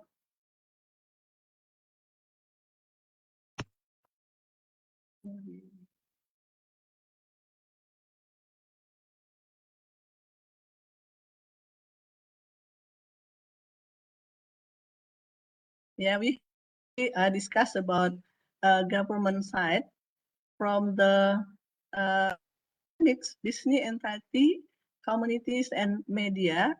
We can promote the millennial entrepreneur, yeah, by using, but in order to increase a number of entrepreneurs in Indonesia, we have to collaborate together, government, academics, business entity, communities, and media. I remember what PC yesterday mentioned to us, stop talking, do. So what we should do as academician, we cannot just say things, we do things, yeah. So in order to increase number of entrepreneurs in Indonesia, why we have to increase a number of entrepreneurs? Because most of product, yeah, most of gross domestic product is from the entrepreneur. So there are 5 choices for us as academician to increase number of entrepreneur in here. First, from school, yeah, from school, from campus, from and from houses, yeah, for women. Okay, let us see the first one. What we did in West Sumatra, West Sumatra, we go to school and help the school to create a entrepreneur center atau yang kita namakan di sini pojok entrepreneur. What is entrepreneur center role in school? So these students will have their card. The card will be used not only for student identity to pay things in their entrepreneur center, because the products will, okay, we can see this one, the products are themselves and the student will buy themselves in here. Going to bring money to school, but they use the card and the card will be used to make payment. And then by using this center, there is a the screen in here to show the information about the information about the school, information about product that bring today, and then information from the government, information from other from headmaster, from the teachers, and then everything will be seen by digital information. So that one is for school. So the money will go from student and students. Basically, for example, every day one will bring kalau di Indonesia 10.000 rupiah, about 3 ringgit maybe per day. Yang 10.000 that 10,000 rupiah will be used by the student to buy. Instead of buy something from outsider, they can buy from inside. So the money will flow inside. The money will not go to outside. It will give very big advantage to. For example, there are 500 students in that school. 510,000 will be 5 million per. And for 1 month, 1 year, we can imagine how that they can collect in that school. So because of that, if they can do, if we can provide such entrepreneur center at school, all of them will be happy to make money by using their own creativity, by using their productivity. And then the next one is, have already done also, yesterday, we did community services in my county, my village called Kamang Mudia. Okay, in Universitas Andalas and Universitas Andalas, every lecturers should have one village to do community service. Yeah, in Sumatra, in West Sumatra, we have 928 villages or called nagari. Yeah. So by having a group of lecturers, everybody will go to their own village or maybe help other lecturer village to do community services. Yeah. Yesterday, so we invited some of the micro enterprises owner to learn with a lecturer how to market their product. They can market their product by Facebook, by using WhatsApp. We didn't teach them how to create a website yet because by using website, they have to pay. However, by using Facebook service, Facebook business and WhatsApp business, they didn't know actually how to market their product. Usually they just send it in the group, but only limited number of people. But by using WhatsApp business and Facebook business, they were so happy, and now they can market their product not only their friends but also to others in the world. Okay. The next one that we can do in order to increase number of entrepreneur is womanpreneur program. Womanpreneur program is the way that we do in order to teach the woman how to produce product in their house. Yeah, in their houses. For example, we can do sulam-sulaman, songket, and then this batik, batik Minangkabau in here, and then also from anyaman-anyaman from bamboo, atau Sumatra we have special plant called mansiang. Mansiang usually that di dalam kolam ya di kampung. And then the next one, what we can do is to encourage one village, one product. Actually, we can arrange such a way. Hello, in West Sumatra we have 928 nagari or village. Maybe we can way each nagari should have their main product.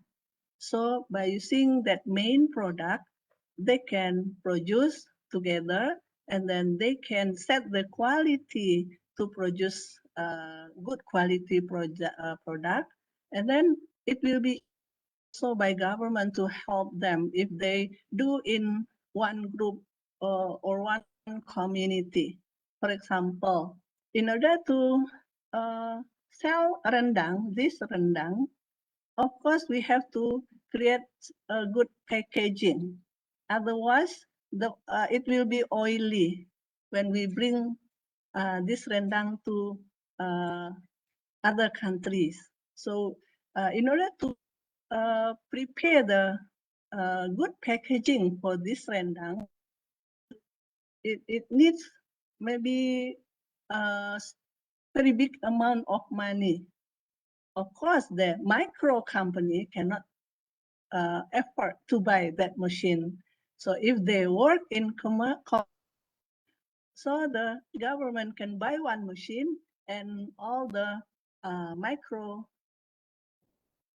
enterprise can use that to create their own package and then market it. And also this keripik balado is so famous from West Sumatra.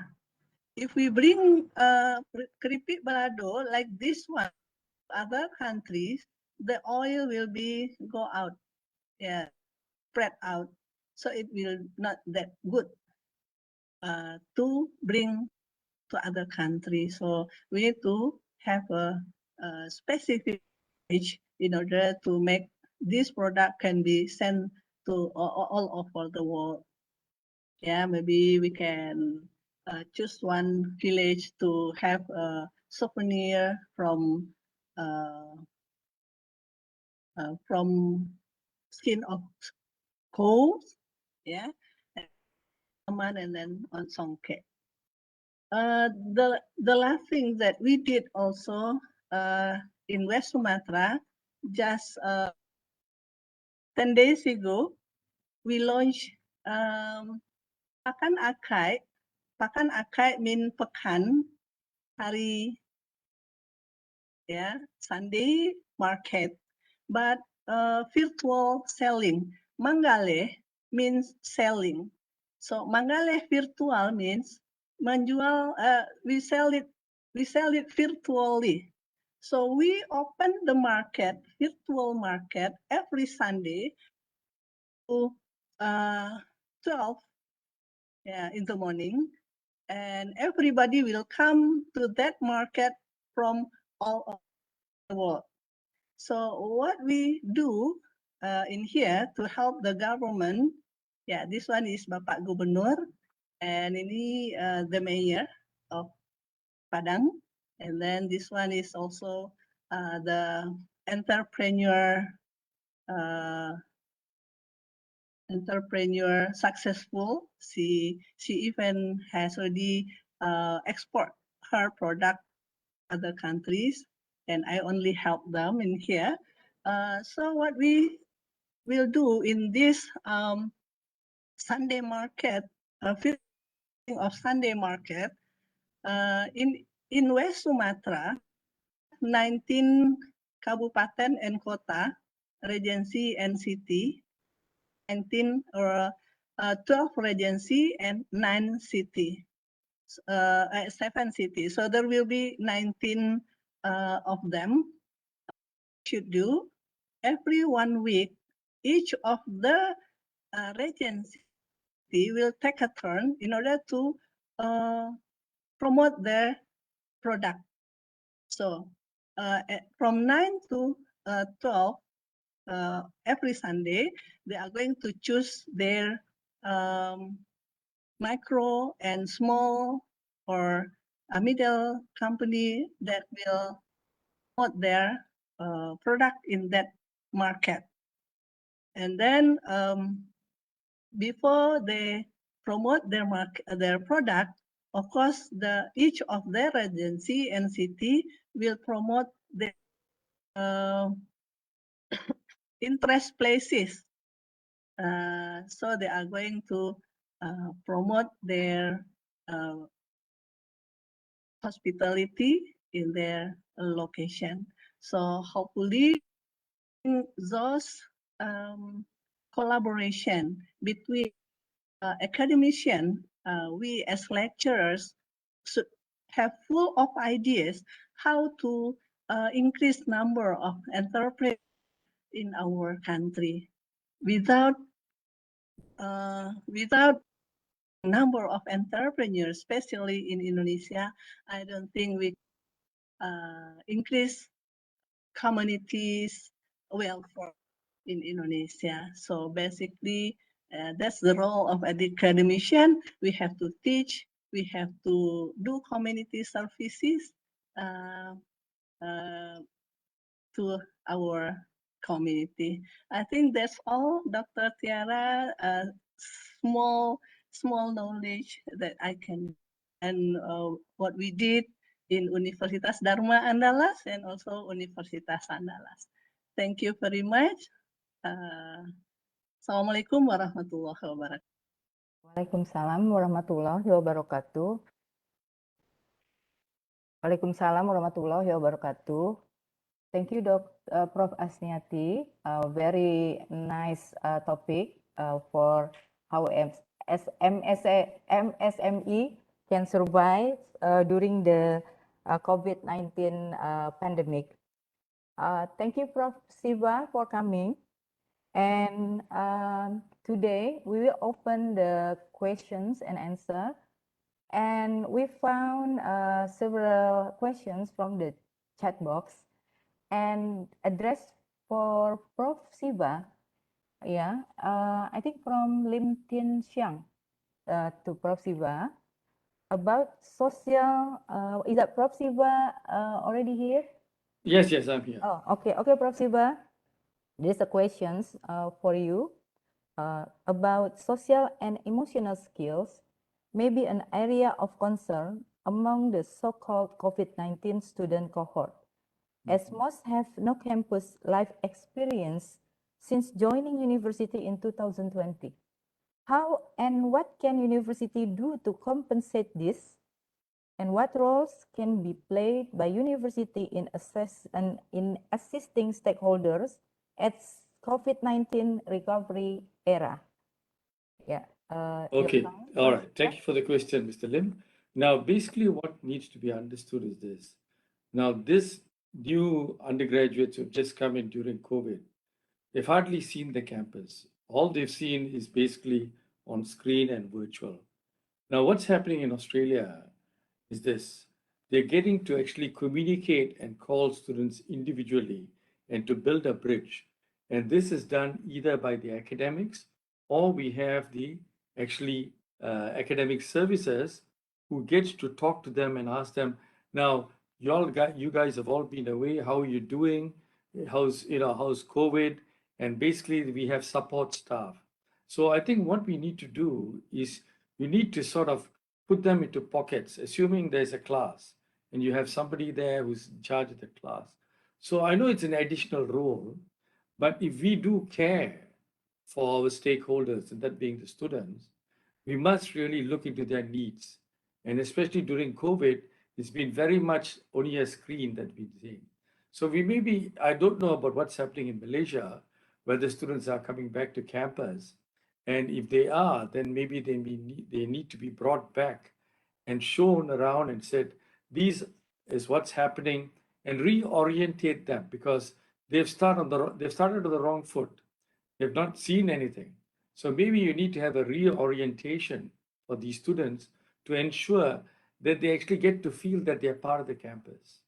And it may be a task that needs to be done from top down, and just like how all of you are now back in the office, you did work at home. So how did you actually come back? And you guys already on campus, but you know that. But those new ones, I think they need a reorientation. And I believe that was the only question they had for me. And before I carry on, I just wanted to thank, Miss Mary here. I think she did a fantastic job in literally, organizing all these things. And I mean, and we were from different parts of, I wouldn't say globe, but different parts where we had to really ensure that everything was done seamlessly. And I thought it's fantastic. And I also got to thank Ms. Tara here. I think she's done a great job in moderating this, and my co-speakers. And I want to personal thanks to Dr. Baliga, who is actually part of your university. And just to tell all of y'all, she was my top PhD student at RMIT University. So I just wanted to conclude with this. Unless anyone else has any questions, I'll be happy to answer. Otherwise, if you don't mind, I've just got to go for another meeting.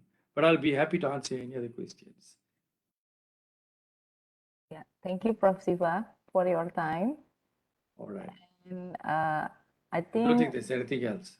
yeah, I think we would like to move to another questions. Okay. Okay. Thank you very much and terima kasih. Okay. Thank you, Prof. Siva. Terima kasih. Sama-sama. Bye-bye. Thank you, Prof. Thank you. Bye-bye. Another question is from Henny Sulistianingsih. The question is to address this for Dr. Narong Hassani. This COVID pandemic affects the lives of all people in the world, one which is micro and small businesses. The result of digital literacy research for micro and small business are still low. The offer to use this technology is very growing. If not careful, micro and small business are trapped in illegal online loans because of an urgent need. How Thailand responds to these conditions? Please, Dr. Narong.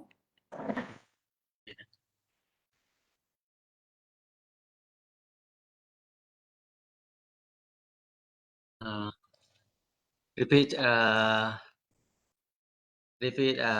sekali lagi. Sekali lagi ya. Okay. Yes. Okay, no problem. Okay, this is question for Dr. Narong. The question stated that this COVID pandemic affects the lives of all people in the world, one of which micro and small businesses. The result of digital literacy research for micro and small businesses are still low. The offer to use this technology is very growing. If not careful, micro and small businesses are trapped in illegal online loans because of an urgent need. How Thailand respond to these conditions?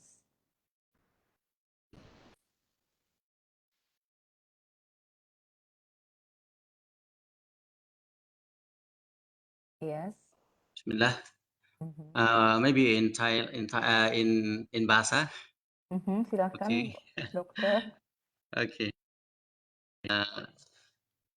Untuk di Thailand mungkin kondisi microcredit maybe like the bond, but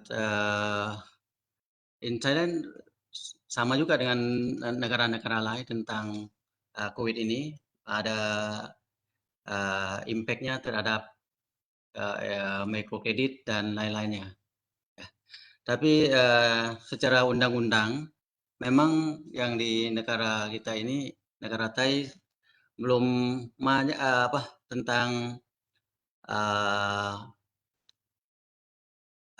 undang-undang yang berkaitan dengan digital ini belum itu begitu resmi ya. Banyak yang ini. Dan tapi secara umum orang mulai menggunakan dan pemerintah mulai menggunakan sistem-sistem untuk sistem teknologi untuk rakyat. Mungkin begitu.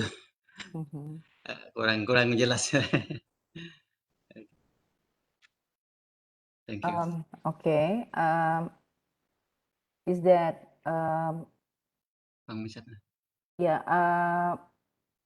Mrs. Henny, Madam Henny, is that already answered to your questions?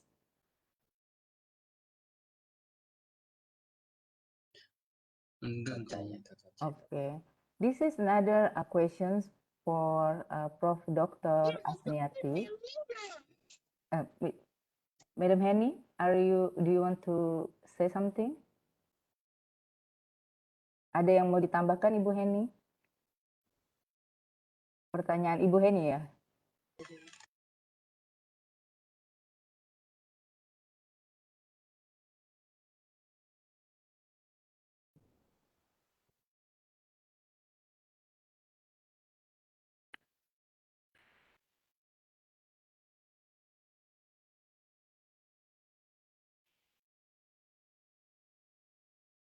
I'm sorry, I think we cannot hear. Is that everybody can hear the audio? Yeah, Dr. Hani, we can hear your voice. We cannot hear your voice, Dr. Henny.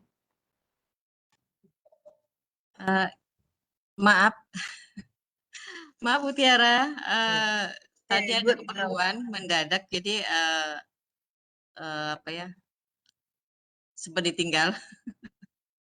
Oke, saya rasa cukup pertanyaan itu sementara. Oh, okay, it's answered already ya.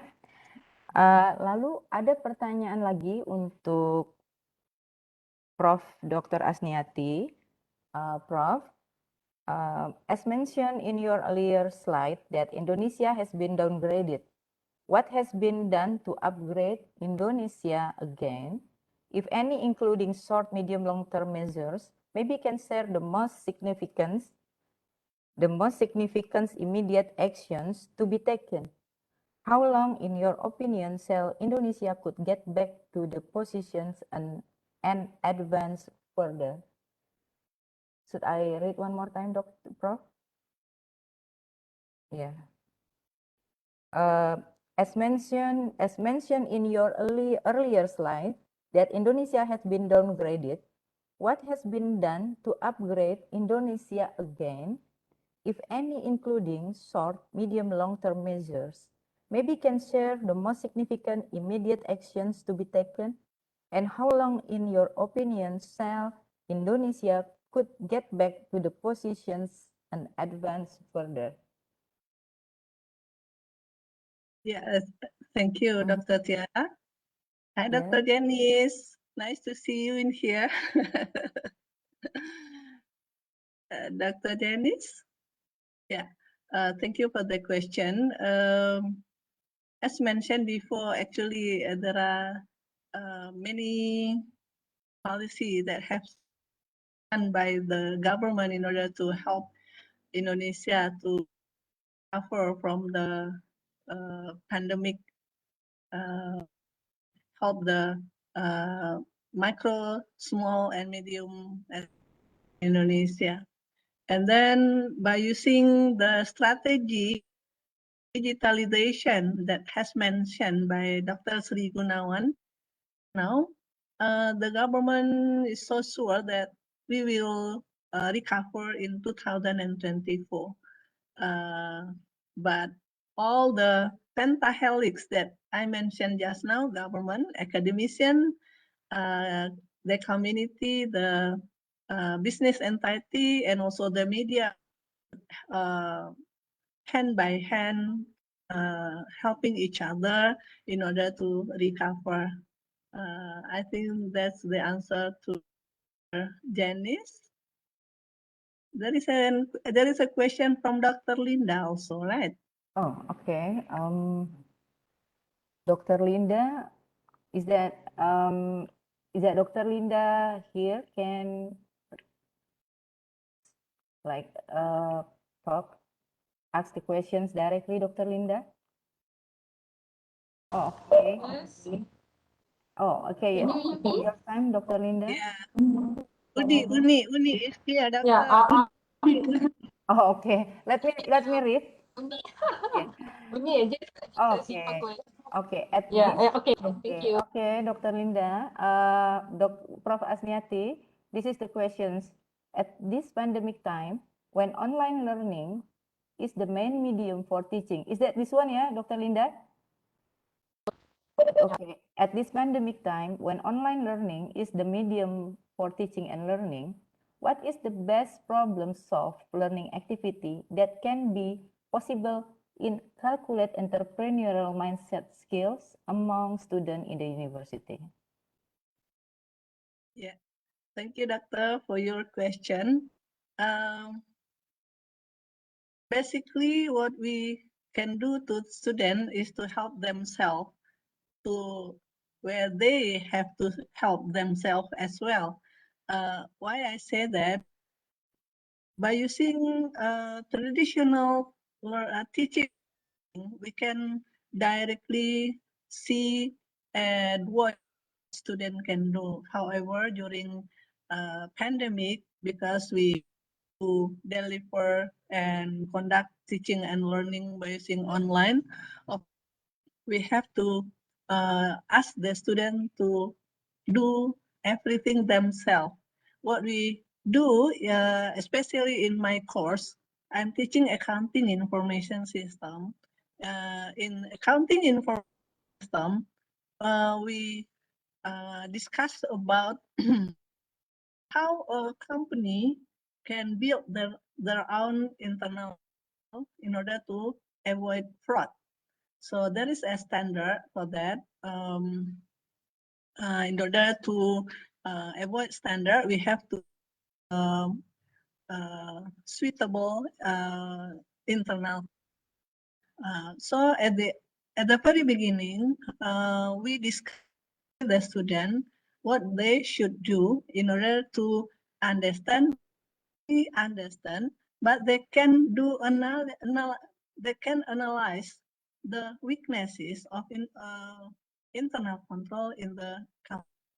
So they have to go to the real company. Usually I ask them to go to a small company because for micro company, they cannot learn that much because by at micro company, since the business is very small, sometimes we can avoid the internal control because the owner will control everything.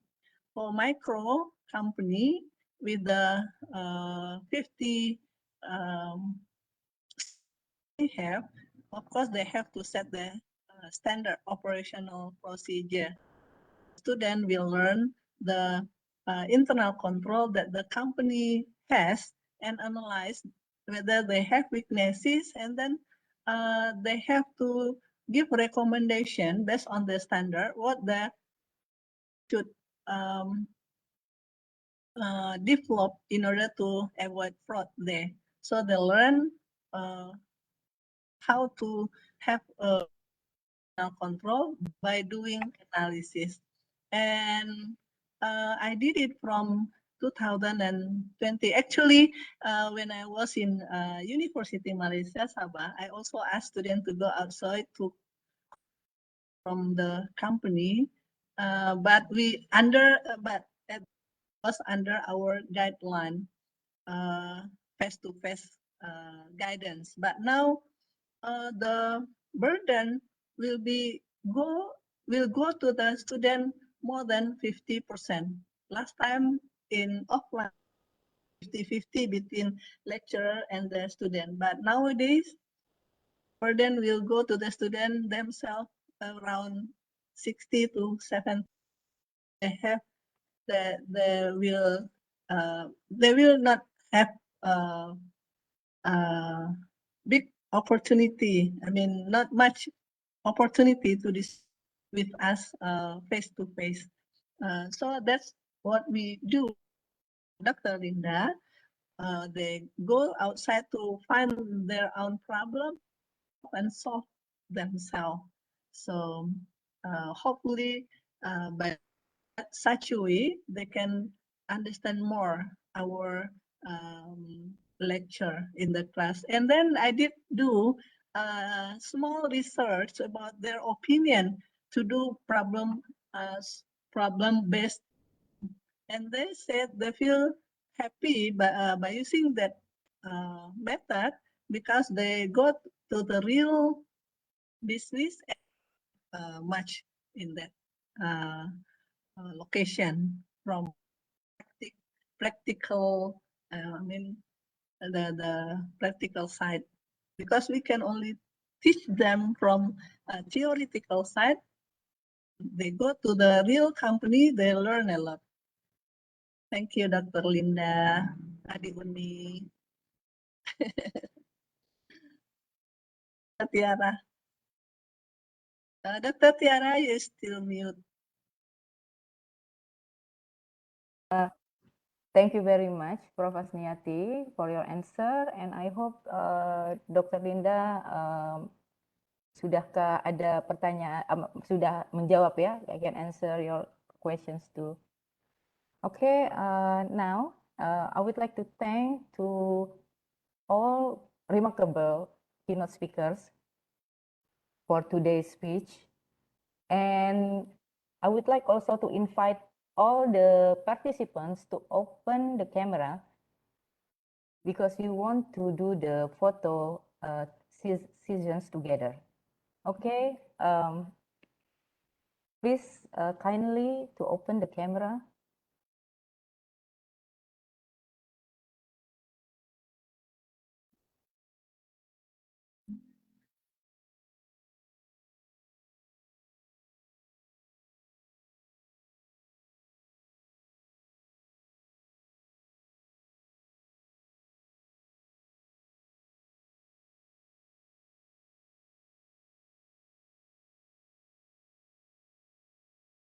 Is the photographer ready?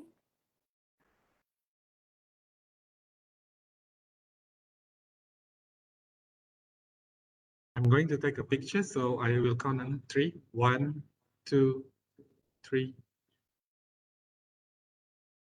Okay, we move to another page.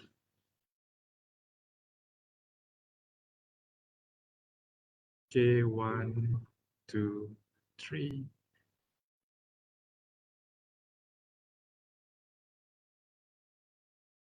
Okay, once more. Freestyle. 1, 2, 3.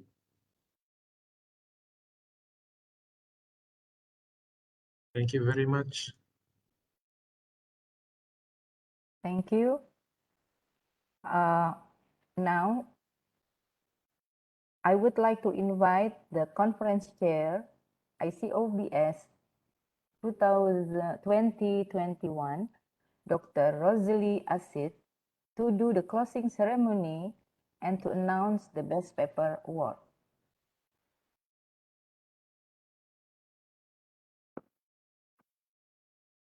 Right. Thank you very much, Dr. Tiara Turai. Yes, sama-sama. Okay. I hope everybody can hear my voice clearly.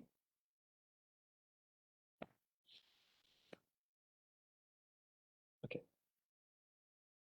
Right. Bismillahirrahmanirrahim. Yang berbahagia Prof.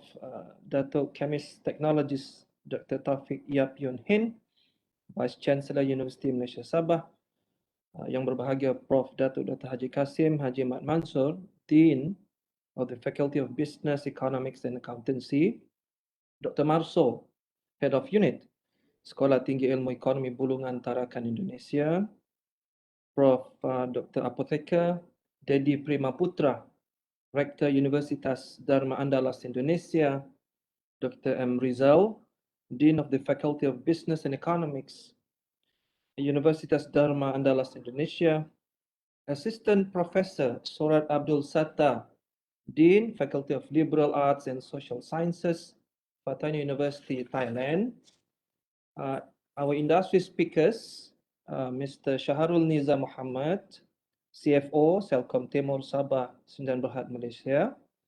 Dr. Majdah Al-Nifai, Head of Marketing Research Department, ELM Company, Saudi Arabia. Mr. Ireng Maulana, Certified Hotel Administrator, General Manager, Swiss Bell Hotel Tarakan, Indonesia. And our academic speakers, Professor Siva Mutali, Deputy Head of School and Discipline Leader Marketing and Digital Marketing, Melbourne Institute of Technology, Australia. Dr. Narong Hasane, Assistant Rector, Investment and Fundraising, Fatani University, Thailand. Dr. Sri Gunawan, Senior Lecturer, Universitas Airlangga, Indonesia. And Associate Professor Dr. Asniati Bahari, Faculty of Business and Faculty of Economics and Business, Universitas Dharma Andalas, Indonesia. Lecturers, conference participants, members of the media, ladies and gentlemen. Assalamu alaikum and very good morning to all guests, organizing committee, ladies and gentlemen. Thank you very much for inviting me to give the closing speech for this important conference, and it is great to see the growth of research interest on the theme of the conference, embracing the new normal towards global business success. I believe that during this two-day conference, we have all had a fruitful discussion, and we learned a lot from the industry forum and academic delivered by wonderful panel speakers who shared important insights to all of us. I would like to thank all presenters and participants who have joined this conference from all over Asia. I sincerely hope that through your presentation and discussion afterwards, all of us will contribute to building the capacity of communities to respond to a changing world through creativity, innovation, and commitment in achieving these sustainable development goals. Ladies and gentlemen, the next thing I would like to congratulate the Best Paper Award winner. We hope this award will further encourage the publication of high quality papers in reputable journals and wish all scholars great success in their careers. My heartfelt gratitude goes to the co-organizer of this conference, Sekolah Tinggi Ilmu Ekonomi STIE Tarakan Indonesia, Universitas Dharma Andalas UNIDA Padang Indonesia, and Fatanya University Thailand for being a wonderful team that has been constantly working and offering endless support from the start to the end of the conference. Finally, I would like to thank all the committee members for their great assistance and contribution in making this conference a success and ensuring that it continues smoothly. I would also like to apologize for any inconvenience you may encounter during this conference. Since the ICoBS conference is a biennial event, and we look forward with great anticipation to our next conference in 2023, the third international conference on business studies, where we'll explore more interesting issues on business world. I would like to close my remarks and officially announce the end of the conference, wishing the future prosperity to all the participants. Thank you very much. Back to you, Dr. Tiara. Okay, thank you, Dr. Rosalie. Yes, as today, we finished our second international conference on business studies 2021. And thank you for all participants for joining us today. And as the reminder that we will still have our parallel sessions starting at 2 p.m. And for all the presenters, please enter the room assigned. Yeah. And I would like to thanks for the opportunity that we share today. And this is very valuable and full of knowledge. And I'm very feel like grateful and be an honor to serve as moderator for this ICoBS conference today. Thank you. Thank you so much, Dr. Tiara. Now I would like to invite Dr. Rosalie Asid to announce the Best Paper Award from ICoBS 2021. Right, thank you, Mary. Can we just show the slide for all the Best Paper Awards winner? Right, thank you very much. I believe this is the much awaited moment for everyone.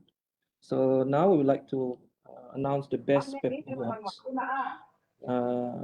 The Best Paper Award goes to the article entitled The Analysis of Organizational Change and Organizational Learning in the Airline Industry of Malaysia, written by Dean Nelson Mojulu, Stephen Lizensondo, and To Pei Sung. Congratulations to all the authors. The second one, Effect of COVID-19 on Human Resource Management, Evidence from Airtel Nigerian Limited, written by Ibrahim Yusuf and Hanatu Ojuma Kadiri. Congratulations to both of them. And the other Best Paper Award goes to Performance Evaluation of Employees of Nagari Sharia Bank Padang Branch, written by Prima Yulian and Mas Ruri. Congratulations. The next one, Internal People as the Corporate Social Responsibility, CSR, Target Audience in the COVID-19 Pandemic Era, The Case of Tourism Industry, written by Sabar Aritong Raja Guka and Amalia E, and also Maulana. Rejection. The next one, Z-mode brain or ZMOT brain studies a stimulus and their effect on prospective students of his in the COVID-19 pandemic era, written by Amalia E. Maulana and Deva P. Setiawan. The next one, the effect of corporate social responsibility and corporate governance on corporate resilience during COVID-19, a study comparison between first wave and the second wave of pandemics, written by Associate Professor Dr. Asnati Bahari, Dr. Lim Tian Sang, Dr. Yuskar, Sylvia Astari, and Safira Anissa. Congratulations. Next one, the effect of system quality, information quality, and service quality on user satisfaction on Raken Smart Living application, written by Nabila Irda Rosita, Reno Fitri Milthia. Congratulations as well. That's all, I believe, Mary. Right, thank you very much. Congratulations to all the winners. Thank you so much, Dr. Rosalie, for the announcement.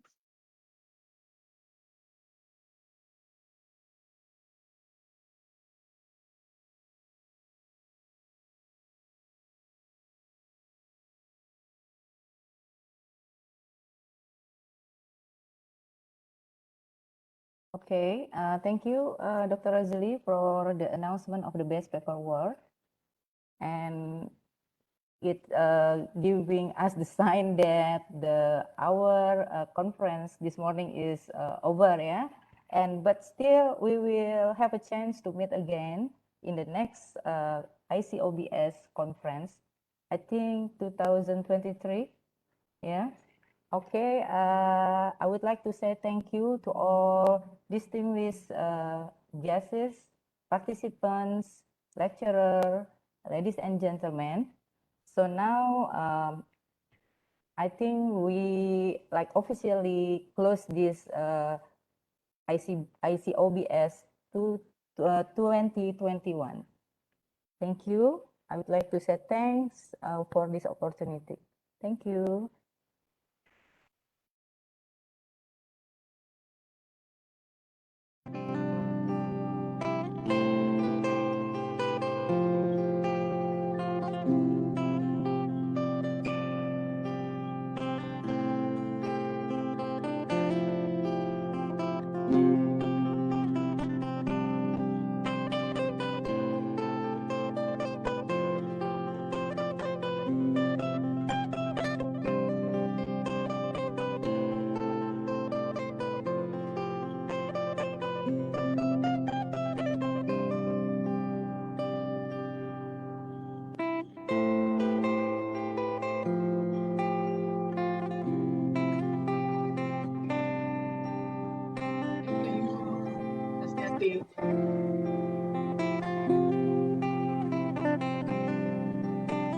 Dokter.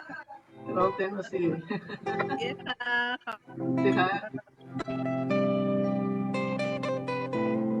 I propose we have the third ICoBS in